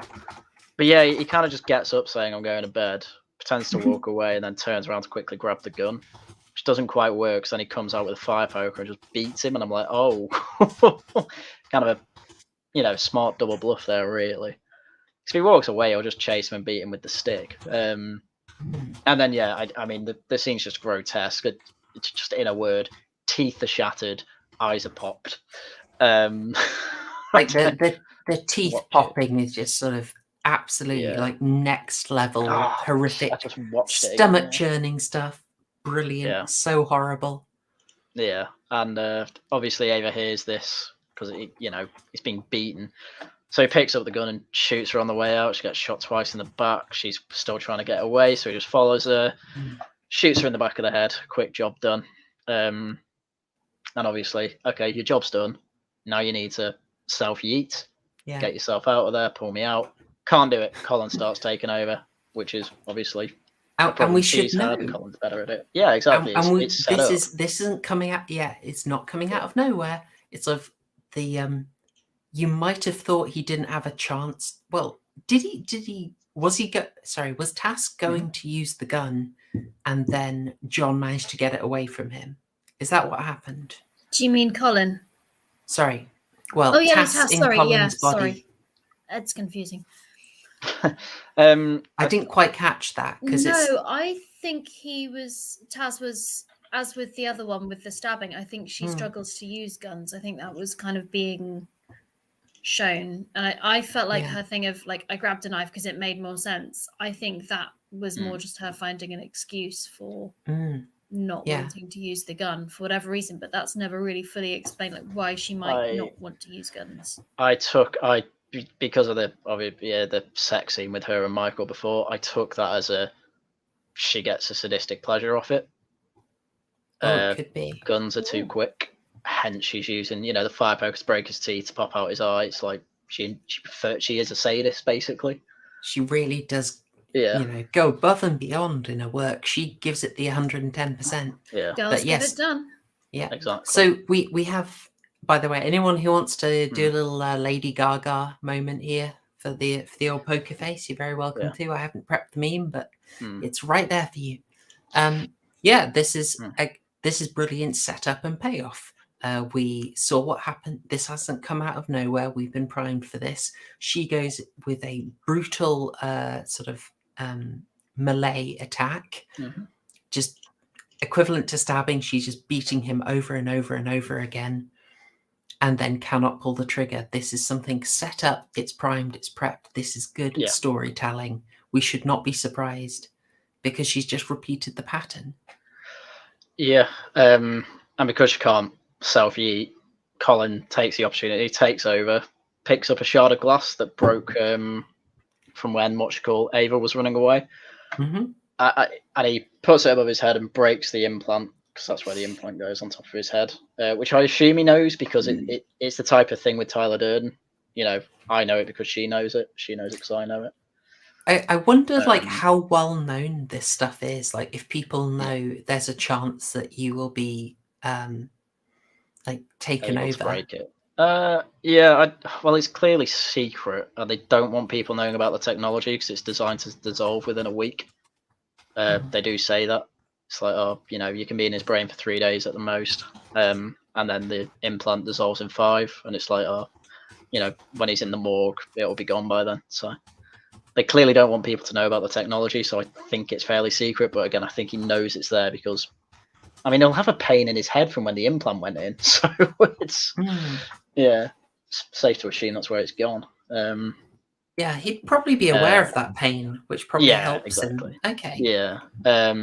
I didn't have much of a problem with him knowing it's there. And then when he breaks it, you get to a cut of her, and she coughs out a river of blood. It was a lot of blood. Oh yeah. And they're saying like, what's going on with her, all this, and they basically, Gerda says she has to stay in and fight her way out. Which I took as because if she can do that, that means she's the perfect replacement for me. Because she can handle it. She can handle this kind of stress.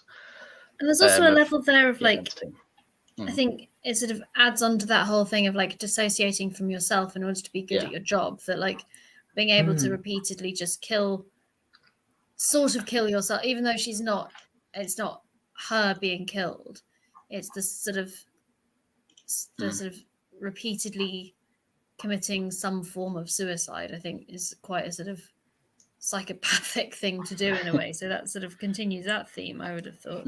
Yeah, the thing of like a great symbolism of basically like for a lot of work you are basically giving yourself over. You have to stop being you. You have to be the face of the company, etc.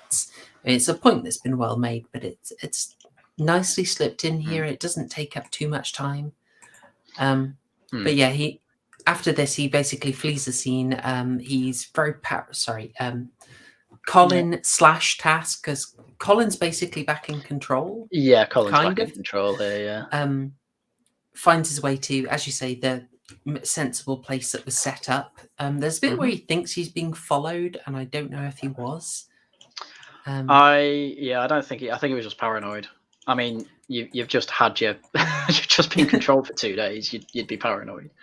He gets a change of clothes, goes straight to Rita's, and he comes in kind of with incomprehensible blabble. He's like, "Oh, I did it so we could be together," and all. He's trying to rationalize what just happened. Basically, and he's like, "Oh, I killed them for us," and he doesn't. He kind of knows, but doesn't want to admit that he was being controlled because you don't know how much he knows about, and then hence when Rita goes to the shower, he's watching this thing about a bull having its mind controlled, and he's like, "Oh, maybe I was then." Like, there's something that's quite deep and dark on this bit. I won't derail too much, but there is a thing that a few experiments have touched on about how much we really understand our motivations. And effectively that a lot of the things we say to explain it to ourselves is a post hoc rationalization. So a lot of it, I may be talking nonsense here. I'm trying to do my best remembering of it is we have bicameral brains which have a connective tissue, the name of which I cannot remember. If you sever this tissue, effectively the two halves of your brain can't talk to each other. And they've done experiments whereby you effectively conceal information from one side of your brain, the side that does the rationalization.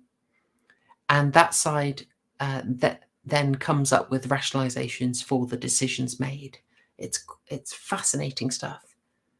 And you see, this might have sounded like a tangent, but later on, when Colin actually talks to Tass, she tries to convince him that actually, no, it was all his decision.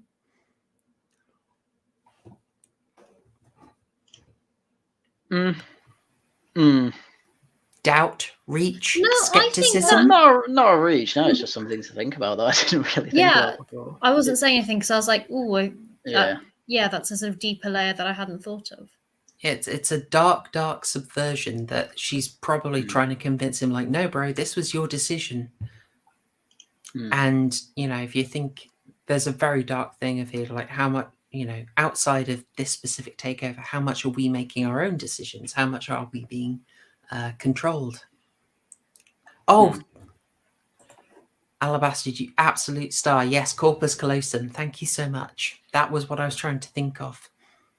Yeah, it's in my memory of the experiments is effectively each half of your brain connects to a different eyeball. The right side of your brain receives feedback from your left eyeball and vice versa. And so they can literally cover up one of your eyes when you have your corpus callosum severed, and then literally shut off information from that part of your brain, from the other side of your brain. But that's fascinating stuff that we can. I don't want to derail further on, but it's amazing. In fun chicken facts, that's how chicken brains work. They can't, because their eyes are on opposite sides of their heads. They have that all the time. So you'll see too much information about chickens, but you'll see them having to literally check things out. They'll turn their head so they've got it on both sides of their brain, basically, so that their whole brain is aware of whatever it is they've looked at. Chickens confirmed smart. Yes. Yeah, correct. So I loved it that he comes to Rita. Rita's like rich and terrible and doesn't care and buggers off, and then he's like taunted watching this TV. I just love it.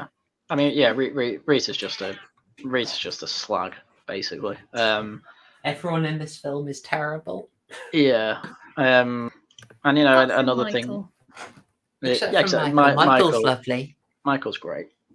Michael was a massive simp who got rid of the two people they had around for dinner because Tass asked him to.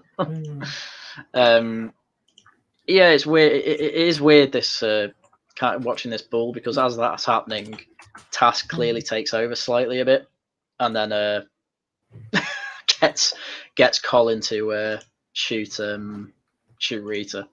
You're saying it's interesting that he's watching the bull when he's got cooked. Way. Thought patrol indeed. There's some good patrolling.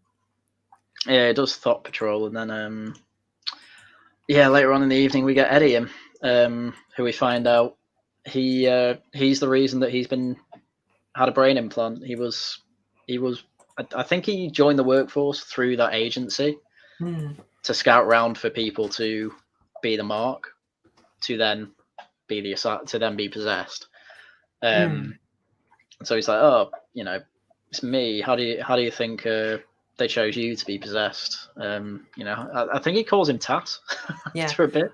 I liked this twist because it's the whole thing of it's Eddie who sees him in the bathroom, and like it sort of makes sense. Oh yeah, if Eddie's in on it, of course he didn't mind. That's all good. Yeah, I like that, and we have the intensification again, but again, the film isn't wasting your time. Basically, It's not repeating beats. We had the first bit of, Tass tries to assassinate, but she can't do it properly. But luckily, cops finish her off. And then this sort of second act crisis is when she isn't saved from it. So what happens? She loses control. And now this is sort of trying to establish the control again. But this is when she really loses it. And oh my goodness, I loved it. Yeah, and so Eddie comes in with this machine to basically be like, right, we're going to recalibrate you because it's the possessor implant's damaged. I'll get that back in, and then we'll get you recalibrated, and then you should be able to kill yourself. Great, because Colin's even got the gun. First we've got the scene of all the scenes of kind of her being disassociated, and she has kind of an out-of-body experience and sees John pass with his injuries, clearly badly beaten, missing an eye, no teeth. What did you think of the test that they ran? It looked like a Soviet machine. I didn't know how else to put it. I thought it was. Well, they do that, and then it's like, check. Do you see the images I'm seeing? And it was like, I just thought that was so trivial. So Tyler Hamilton had, I've been recommended him a few times. Really interesting guy, really interesting talks on horror and theopolitics. And his talk on his review of this is like really focused on the mind-body duality whether it's about dualism or the more integrated model, and saying like this film is absolutely denying dualism. It's like, no, your mind and body are one. You cannot separate them. Oh, it's very good. It's very good. And so when you look at it with that view, the idea that a simple sort of picture test can establish whether she has control or not is really kind of laughable. Yeah. I just want to point out for a moment, thank you so much, Rory. You're an absolute star. You're keeping my cocktail bar funded and my Adobe fees paid, which is much appreciated. A little bit of that is going towards the Sazerac I have to drink during filming on the weekend. I say have to. Yeah. Get to. Anyway. You get to, but you're choosing to drink it at 10 in the morning, so, you know. It's what works for my schedule. Anyway, thanks again, Rory. Much appreciated as ever. Yeah, we go through the testing. It's an intensification, and because this is a good film, the intensification result has a much more severe result that advances the story. Yeah, this is the creepiest scene because he gets hooked up to the machine. He's like, oh, you might feel some disembodiment or whatever. So you switch from normal colours to this kind of red hue. Oh god, that was so weird. Yeah. You can see Tass and Colin in kind of different positions at different times, and then at one point Colin is on top of Tass strangling her. Stops strangling her for a sec, starts gouging her eyes, and then just crushes her face, and then takes the mask off and puts it on. And and then obviously he gets a load of her memories, so it's like saying goodbye to the kid, practicing for to be a human near the house, and that's how he finds out, one, that she has a family, and two, where the family is. This film is so well made. The visuals are creepy as heck, and this is a psychological horror, so we want to be creeped out, disturbed, and greeted by a cat. Sorry. But the visuals are also communicating the theme perfectly. Like, we've had the variation where we see Tass taking over him, and we've got certain visuals for that. The visuals for when he's taking over her is varying it. And it really makes sense, the idea that, it's kind of like putting a mask on, wearing them like a skin suit. And it just looks so disturbing because obviously it's not a perfect fit. It kind of looks like the mask is imitating someone who's had a stroke. So you've got that sort of idea of reduced mobility, reduced control of your limbs. This is clever design. And then because this looks absolutely like nightmare fuel, you then just get to replay scenes of Tass redoing this stuff, and it just becomes so disturbing. Sorry, go ahead. No, go ahead. He's getting pumped at one point by Michael as well. I mean, just the imagery of him wearing Tass's face like a disturbing post-stroke mask, leaning over the kid. It's, the nonce alarm is going off. I was about to say gay readings intensified, but for the bit with the pumping, not this bit. No. But the shot of him as her being pumped, pure nightmare fuel, really disturbing stuff, amazing. But I just thought the shot with the kid was really creepy, so I went for that. Excellent design. So he's sort of he's wearing her identity, turned it round, and then he's able to, as you say, follow her back, and now effectively he's on a bit of a revenge trip, really. And there's not really a nonce thing. There's not really a nonce thing going on here. No. But the imagery is there to sort of set you on edge, I think. Would you say, is that fair? I think it's not so much noncery as it is just the sort of the threat. He's brought the threat to her house. It's her child. I don't read any noncery.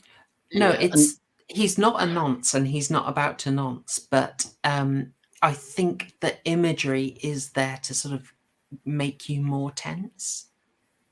I could be wrong though. I don't get that. I just get more kind Okay. of, you can't, it's sort of like if because he's acting kind of like he's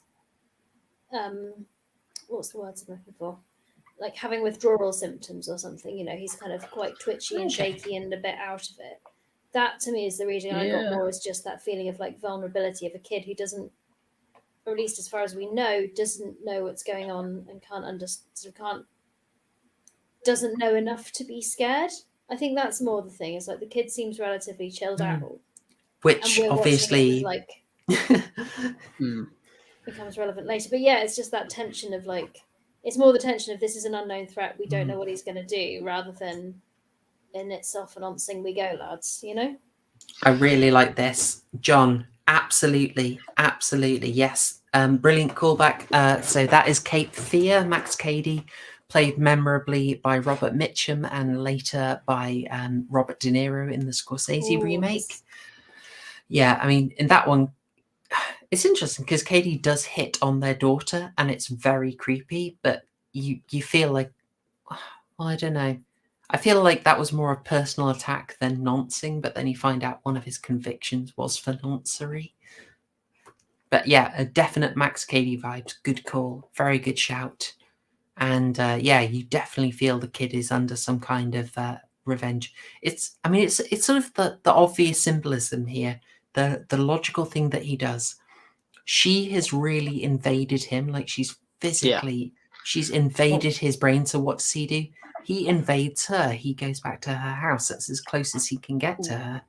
Yeah, he's not trying to kill them. He's trying to find her because he doesn't blame the family for her. But bear in mind as well, he'll also be twitchy because his whole life's been ruined. Literally all his friends and, well, shag partners are dead, killed at the hand of Tass. Of course he's just going for revenge for her, and obviously the best way to do it is threaten a family. It's like, either you tell me where you are, or you die, or I kill your son and husband. Which is it was a bit creepy with the kid, but it's kind of like he knows exactly who that is, how he can get to her. You know, Michael opens the door. Oh no, bad move. He runs in with a gun, threatens him, saying, "Look, you know, where is she?" Michael doesn't know anything because they're basically estranged. It's a really tense scene. She then appears in a vision and basically just says, "I call your bluff," and I don't think she really cares at this point if he kills him anyway.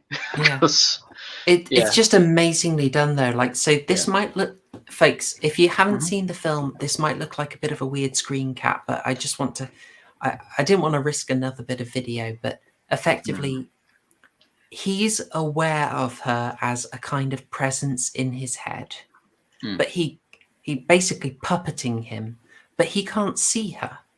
So he basically tries to force her out to be visible, and he can just like glimpse her. So when he actually sees her, that is represented on screen as her always being out of focus, blurred, hard for him to visually catch.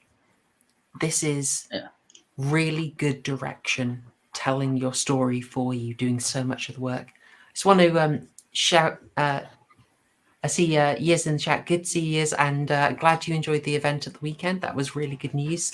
I'm hoping to read a bit more about it, but yeah, thanks for dropping by. Much appreciated. This is just great design. This is the visuals telling your story without anyone spelling it out for you. Yeah, I love how much incredible. I just love how much the film doesn't spell things out at all. Yeah, it feels quite rare. The only other example of a show which might be really surprising that's come out recently that's done subtext to this well as well is Arcane, which, for those of you that don't know, it's a Netflix series. It's based on League of Legends, and everyone should go watch it. It's 9 episodes, and it's genuinely some of the best TV I've seen because it's basically all subtext. And it's kind of to this level when nothing is spelled out for you. It's just you are watching this film you're saying, yeah, I get the on the surface level these things are happening, and then it's like, oh wait, this film's entirely about identity, and then it's like not quite. It's also about relationships. It's about Kaczynski, some of the honourable Dr. Kaczynski's points as well. A fine mathematician. The fine mathematician, yes. A first-class male, fond of first-class male. Fan of the Postal Service. Yes, even though I'm not a neo-Luddite by any stretch of the imagination. I'll win you over, Haryan. Yeah, eventually. Bloody won't. Grow your carrots by yourself. So yeah, just we nothing have started is spelled Arcane actually.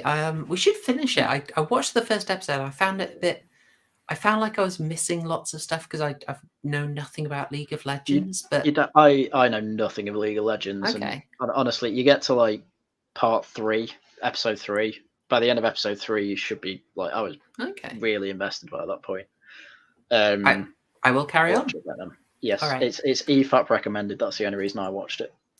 So, Okay. Yeah. I think it was Critical Drinkers review made me want to give it a go. So yeah. Sorry, we'll get back on track, folks. Sorry. Yes, we're nearly done. Well, we're nearly done because obviously she says, "Oh, just shoot him. Go on then." What and that's emasculating as well. Colin never feels like a man. Like even the quote unquote masculine thing of killing someone has to be done by a woman. Yeah, he's got no agency. No.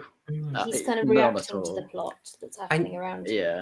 It is actually her husband, Michael, who kicks something off because he sees this moment. Basically, as far as Michael's aware, Colin's having a mental breakdown and is just talking to himself. So he initiates a conflict and it doesn't go well. This is going to be a bit grisly, folks. Tell me if it's a bit too much. I didn't think you were going to show that. Yeah, it reminded me of those memes where it's like, gun self-defense, and it's like he'll do it, try and grab the gun and like move it away, and then someone on TikTok will try pretend to do the same thing, and then it'll be like you're in heaven. It reminded me of that. Yes. But it kind of worked out because he does knock the gun out of his hand and then go straight for it, but he's obviously in a panic. He's probably not used to shooting guns. So he misses him as Colin goes up, and it almost looks like he tries to dodge the bullet or something, but because he has the cleaver in his right hand, he then seems to go for a swing from the right-hand side, then just moves over to the left and then does the swing. It looked all right, to be fair. I'm not like complaining. I'm like, it's a bit, just looked a bit odd, I'll say. But yeah, it's again the film taking a choice to be more specific and unusual. So it's not just like a generic hack. It's a hack that takes off a fair bit of the hand. And it's also kind of interesting symbolically. Like, I'm not just getting that up to be a gore hound. It's the idea of like, this bit of yourself has been severed. You focus on this little bit that is an important part of you, but it's just isolated on its own and it's kind of useless. Like, you see it kind of twitching, but then it stops moving because clearly the part outside of the whole does not survive. Like this film, this is going back to the whole mind-body dualism thing and saying, no, this is very specific imagery to sort of talk about how you are actually integrated beings. You cannot be taken apart and still function. Is my massive reachy reading. I know, maybe Tyler Hamilton will like it. You've made some good reaches today. Oh, thank you. We stretched before the stream. Limbered up. Because it's kind of weird. Because it seems to be Colin that does this bit and hacks him. But then, as soon as that's done, he points the gun at himself and says, "Take me out." And that's when you get kind of the slightly unsynchronized voice between Tass and Colin. Yeah. But again, it's the gun. She can't self-eat. Which we shouldn't be surprised by, because once again, Tass has just repeated the pattern. She's gone brutal mode with a bladed weapon. Yeah. I mean, this is how brutal it is, guys. I had to choose my screenshot carefully. Also, how do you like the colours? Blue, white. red. She is not in control.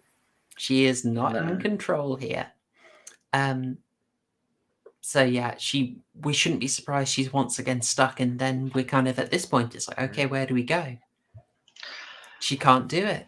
So Well, out of nowhere comes a little SH1T and Colin gets stabbed in the neck. To which he, the reaction is, "Oh my god, I've just been stabbed. What was that?" Points the gun at the direction. Then what do you see? You see the son. What's his goddamn name? Ira. Ira. That's it. That's a weird name for a boy. It is Yeah, Ira. Oh, it's a boy's name. Actually, that's relevant. I believe you. It's relevant. Okay, so seeing as you like my reaches tonight. Sorry, just before you do the reach, I wanted to Google like the IRA name, but it's spelled IRA, so it just came up with Irish Republican Army. It's not what I'm after. Very masculine, though. True. It's male and female. Right, as we pointed out, like the names are not accidental in here. You have Gerda, who is the support for Tasha Voss. We've got Pass, as you talked about.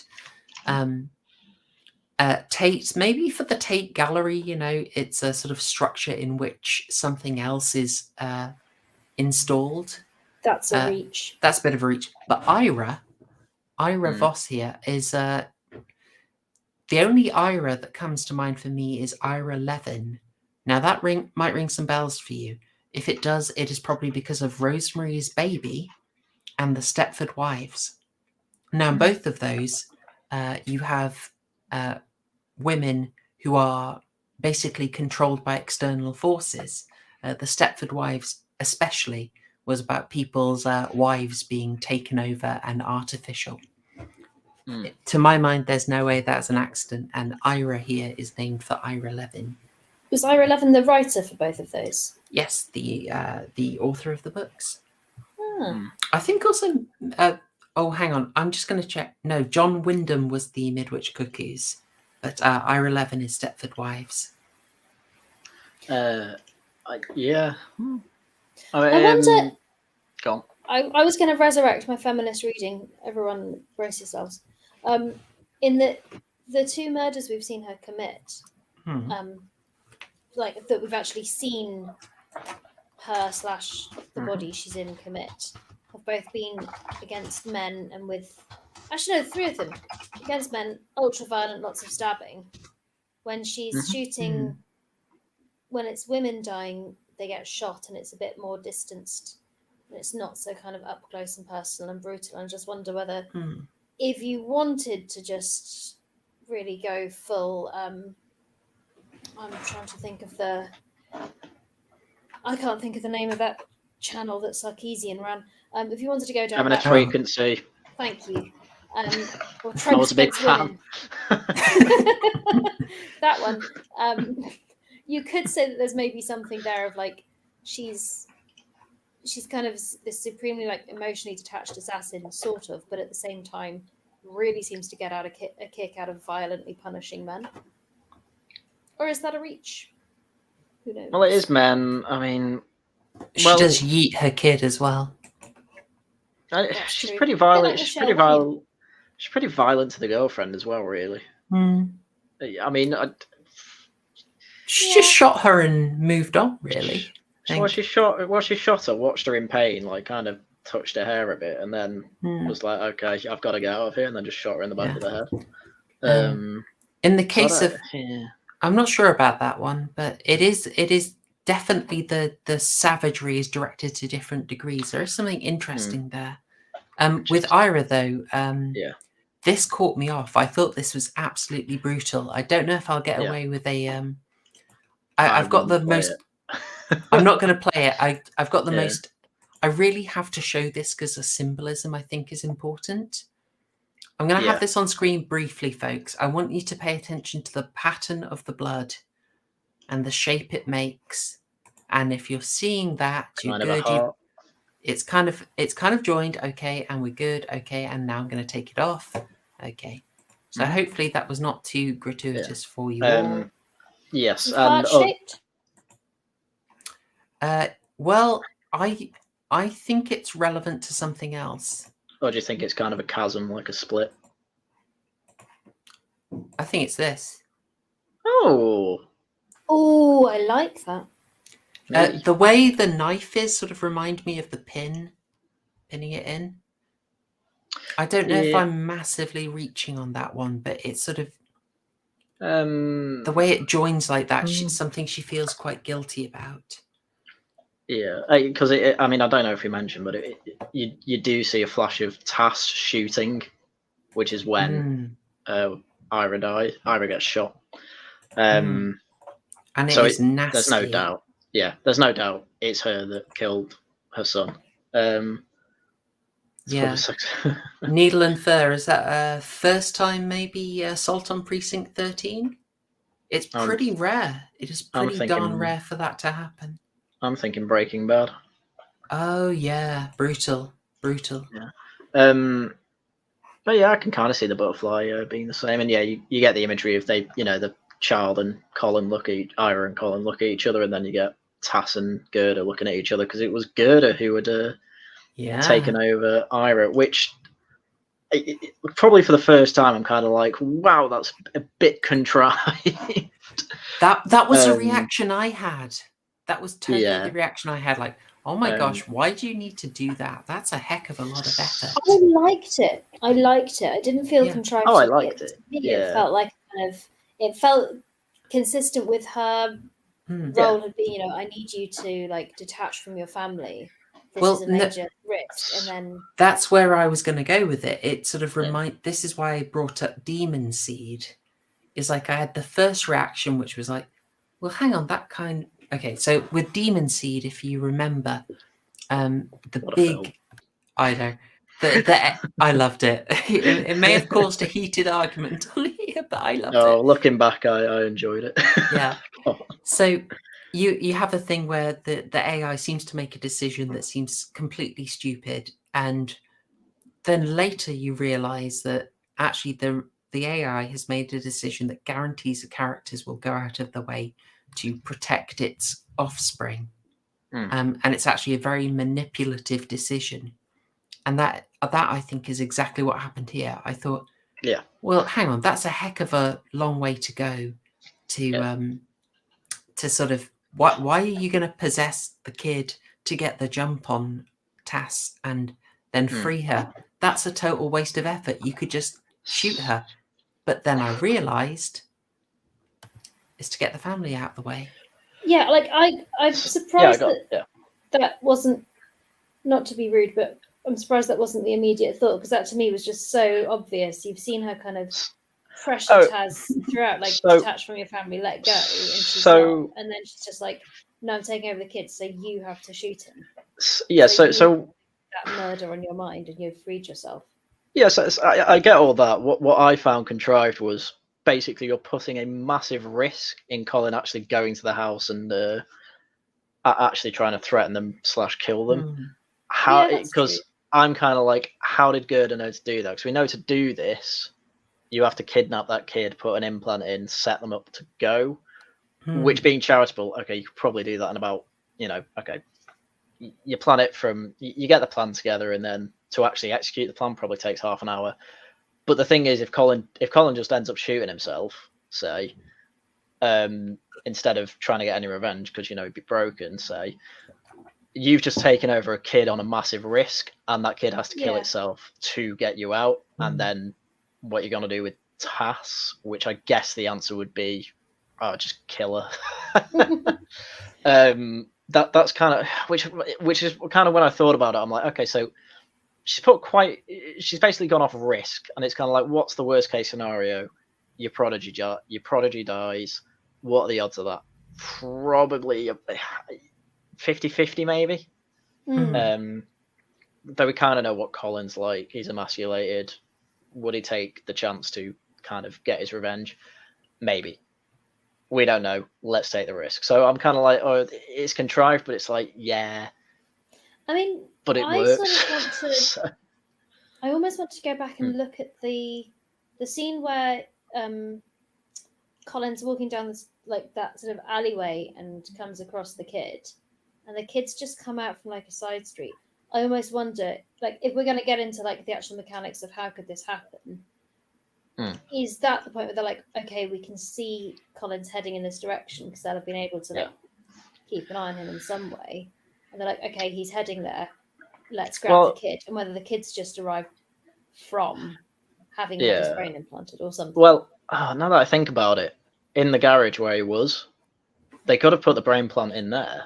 They could have waited for Colin and then have been like, right, he's here, go. Because if you get a brain plant in, you're probably fine if you don't actually make the connection. So it's definitely it's probably the weakest aspect of the story. That's room where there is there's wiggle room for it to be a bit weak on there. Yeah. But and even then, it's the weakest part. But even then, it's still pretty strong. Of course, it lands. It lands. It's consistent with the world we know. You just have to rely on them knowing that Colin will head back to Tass's place, and then that they'll be able to do the thing. So it's not breaking any rules of the world we see. So no, not at all. And it's a can they do this? Yes. Would they do this? Yes. It works basically. So. And then we obviously get to this final scene. She's having the psychiatric test done on her again. She gets to the butterfly, says just not straight face, but recounting what she said. Yeah, deadpan, that's what I'm thinking of. Yeah. Here's a butterfly, caught it when I was a girl, pinned it. And then Gerda says, very good, because there's no I felt guilty. Yeah, it's brilliant. Sorry, I mean, I do think it's brilliant. It's not a helpful criticism from me. It's useful because we've seen this scene play out already, and we already got extra context on how we should interpret that test from later in the film. She's again meant to show that she is her by showing personal knowledge and an emotional response. But she just goes through by saying, it's my grandfather's pipe. And she says it so flat. Honestly, she's so flat in affect here. It makes me sound vibrant. And then she goes onto the butterfly again. And in that, again, we're seeing the butterfly imagery just after we've seen the potential butterfly imagery in the blood. But this time she doesn't say she feels guilty. So we already notice a change. Yeah. And then after that, she's meant to be tested on the item that actually isn't hers. And we never see that, but we've already seen a significant change from the last time. I mean, if you want another final reach, just, to cap it all off, there's an element of... so butterflies, the whole kind of emerging from a chrysalis, shaking off one identity, turning into another. Yeah. I don't know how strongly that's in there, but I find it's a combination of that kind of the butterfly sort of transformation plus the thing of like pinning and killing it and kind of the lack of emotional connection. I don't know. I wonder if there's something interesting in there. Well, in the butterfly pinning, there's also the fact that you've taken this vibrant thing and you've artificially inhibited it and displayed it. And so like it. you're taking the form of the thing and using it for your own end, but the actual life is gone. Very similar to, they are taking people's forms and they are using them for their own displays and ends. Except those get discarded, whereas she kept the butterfly. Yeah. So there's stuff in there that we could read in the symbolism, but butterflies are one of those things that you just... you almost always feel that a butterfly is symbolic, I always interpret it as being quite deliberate. So the film closes off there, and I think we all find ourselves feeling quite disturbed, needing a cup of tea, maybe a hot chocolate. I mean, but first time I watched this was obviously after Shadow of the Cloud, so I thought, I've been traumatized once today, why not have two? Lots of traumatization. So well done, Brandon. You ruined you made a really good film. Yeah, really good stuff, guys. Let's and this is only like this is his second full-length feature. The first was Antiviral, which I absolutely want to watch. Mima, bless you, mate. We basically got to the end of the film, so if you haven't seen it, just watch Possessor. It's so darn good. We're just sort of rounding off now. You can rewatch the stream because we found a lot, and my reaches were even commended. Rarely doesn't happen very often, so we appreciate it. And there were no gay readings. Yeah. So this is a. I have actually recorded the Clive Barker dark homoeroticism video. I can't do any more gay readings. It's really taken it out of me. Not with that attitude, you can't. Can we make that a permanent thing, please? Impossible. So, it is only a second full-length feature as far as I know, first being Antiviral, which I'll definitely check out. And so we should encourage him. We should encourage him by watching Antiviral, by watching Possessor, and by typing "Let's Go Brandon" in the chat. So Brandon Cronenberg, feel supported. That's it, Rory. John Garth got one in earlier as well. I want to see 2,000 Let's Go Brandon comments in the comment section after this video. I want it right now. Absolutely. I would love it. Yeah. So there's so much in there. I found it loaded with interesting ideas. The stuff about the modern workplace and the creepy metaverse, I thought was absolutely fascinating. It was almost too accurate, really disturbingly accurate. It's on the money. Yeah, Neo-Luddites would like this film. Yes, can confirm. The more I hear about the metaverse, the less I want it. Yeah, I'm gonna make a white mirror. Here's how technology is good, actually. Yeah, I know. Your penicillin. Oh no, we eradicated polio. How dare! Are we doing burgers? So that's it, and I think we should probably do so we stay we might just about appease Super Nanny. Shall we do some closing thoughts and scores? And Haryan, I think you should be the final word on this one, so we'll go to Wholesome Waifu first. Can we have, and chat as well, let's have your scores out of 12 in 12 burgers in the chat, if you don't mind, because I want to see what you guys thought of this. Waifu, do you want to give us closing thoughts and your score? Yeah, I'd say probably 10 out of 12, with some nice organic halloumi. Because I don't know, I liked all the different, it felt a very complicated, complex film. There was a lot to think about. Gross and sort of haunting and disturbing a lot in equal measure. I suppose I maybe have been ruined by some of the horror films we've seen. I guess I wanted more like that, when you watch a film and you're just trying to back away through the wall and into another room to get away from the screen.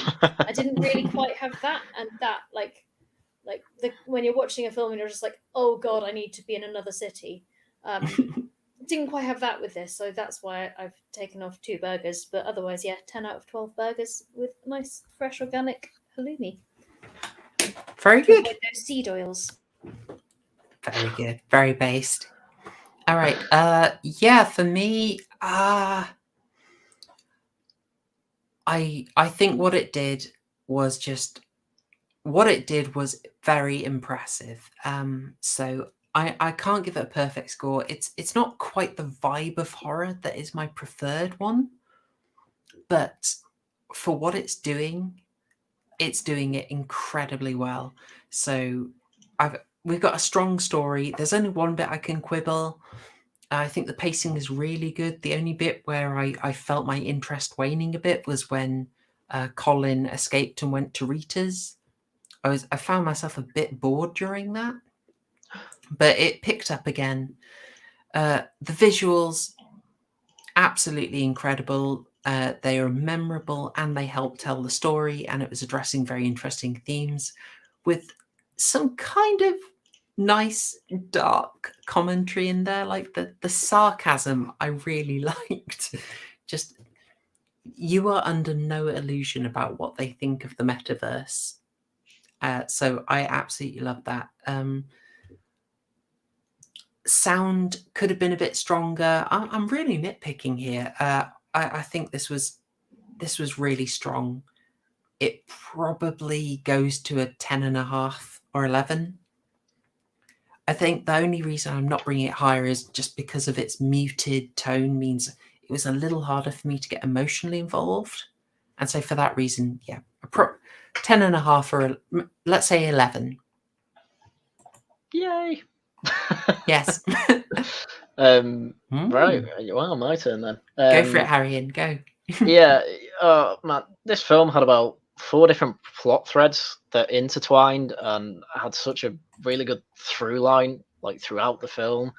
You had Tass's relationship with Gerda and her family, that all knitted together nicely. You also had Colin's relations with, his friends, his bits on the side, his girlfriend, and also his girlfriend's father, who you're exploring a really kind of weird way. You're not doing it through Colin.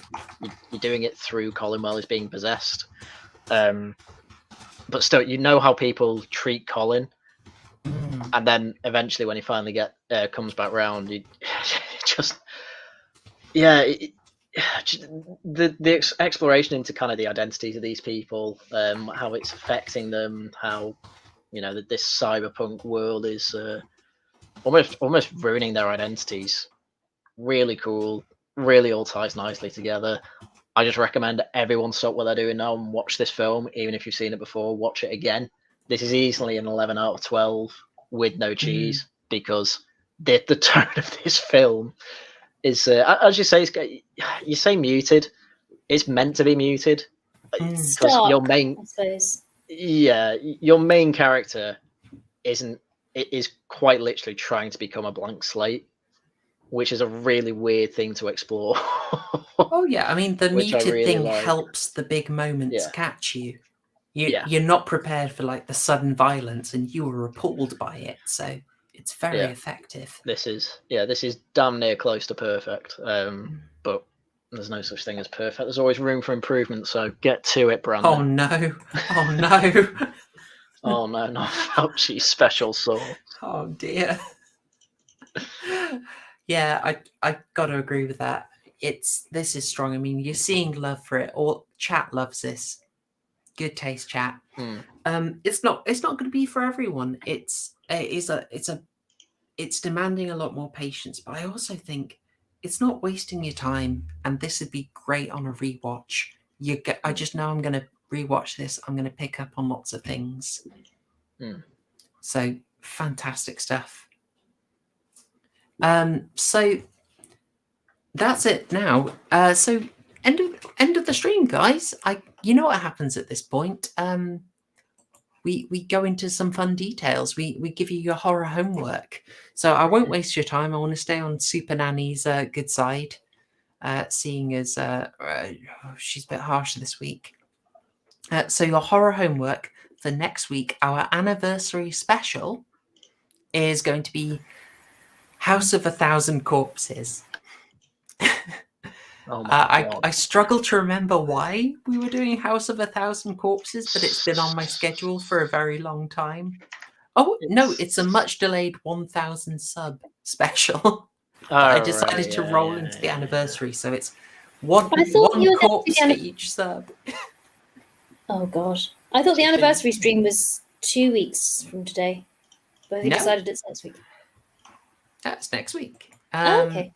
Next week is the 1st, and it just works out with the timing. So yeah, we'll be doing House of 1,000 Corpses, and I've got a very fun kind of topic activity at the start. So yeah, I want big numbers in that, guys. I think we'll have a really fun show. It's going to be a great time. And I'll also do some shilling now before I hand over to Haryan for shilling. Because on Saturday, I have a bonus stream. So I need to get this up. This should be a really interesting one that I've been wanting to do for a while. I am talking with Last Things, an hour on McIntyre about the recent British horror film Saint Maud. This is a really good film that has got kind of a standard reading that I think we can probably take a different look at. I think it's going to be really good to look at this film in an atypical way. So Saint Maud, absolutely amazing. You can catch it for free on Prime. And of course, the internet makes everything free. Really recommend it. It's a short film, 84 minutes. So if you watch that before Saturday, then you can catch us discussing Saint Maud on Saturday at 8 p.m. So that's what I wanted to shill. See you on Saturday for that, folks. Haryan, anything you'd like to shill? I had Laughing at the Guardian last Friday. It was a fun one. It went on for 4 hours. Was it 5? Was it 3? No, it was 4 hours. Can't even remember what we talked about, but I was very drunk. I also my hour and a half video on that Louis Theroux documentary. It is public. It's still having the copyright claim disputed, so I can have it up while it's being copyright claimed. But I don't get money, but I don't really mind. And in terms of making videos this week, I'll make one tomorrow. I don't know what it will be on. Well, I might make one tomorrow. It depends what subjects there are and all that. And I think I'm going to try and write an article for the Wellington Project this week. It's we'll see what happens. It's all dependent on time. But there you go. That's all the shilling for now. Regional Variations tomorrow on Tail Features channel. Nice. At 10. There you go. All right, fantastic. Yeah, and I caught the massive Louis Theroux one. That was fun watch. I thought you were very fair in that. Well, that's what I try. I mean, some people in the comments are like, "Why are you being so harsh on Nick Fuentes? Why do you care about normies?" And I'm like, "Look, we need votes. I'm afraid you're not going to get it by saying women shouldn't vote." Only if you believe that democracy matters. Well, unfortunately, that's how we pick our leaders at the moment. Based and Ted pilled. Yeah. All right, lovely. Well, thank you. You didn't ask me if I've got anything to shill. Okay, would you like to shill anything, wifey? No. All right. I'm started work on a podcast, but it's not released yet. So I will be shilling that to the high heavens when you've got it out. It's going to be fantastic. But thank you very much for joining us, Haryan and waifu. It's always good having waifu on stream. Yes. It's always nice to be here, even when I turn into a robot and become a Russian bot incarnate. Oh, thank goodness we got over that. That was brutal. That was brutal. Yeah, but I'm so glad that you pushed for this film, Haryan. I really enjoyed it. Absolute cracking film. All right. I'd never suggest anything bad. So watch Arcane. Watch anything like Shadow in the Cloud. Exactly. Yeah. All right, brilliant. And thank you very chat. I'm glad you guys enjoyed Possessor 2. And if you're watching on the repeat, I hope you enjoyed our discussion. I like to think that we got quite deep into this one and found lots of great stuff in it. Oops, I have knocked something. Hopefully not broken it. So That smooth. was alarming. No. Oh, good times. Okay, I'll probably leave it here before I destroy anything else. So, yeah. And Thanks before for everyone. Super Nanny freezes our accounts. Oh, jeez. Yeah. Maybe I'll get Super Nanny back on quickly, just for one final showing if you missed Super Nanny. But yeah, thanks. Hope you enjoyed it. Subscribe if you're not subscribed already. Definitely give it a big like. And as ever, if you know anyone who likes what we do here or you think would appreciate it, send them a link. Encourage it. It would be great because I think for some reason we're not super ad friendly on here. I can't think why. So you spreading the word would help us out greatly, and I would really appreciate it. I hope to see you on Saturday for our Saint Maud stream, and I really want to have a really great stream next week for the anniversary special. I'm going to leave it there. Thanks, y'all.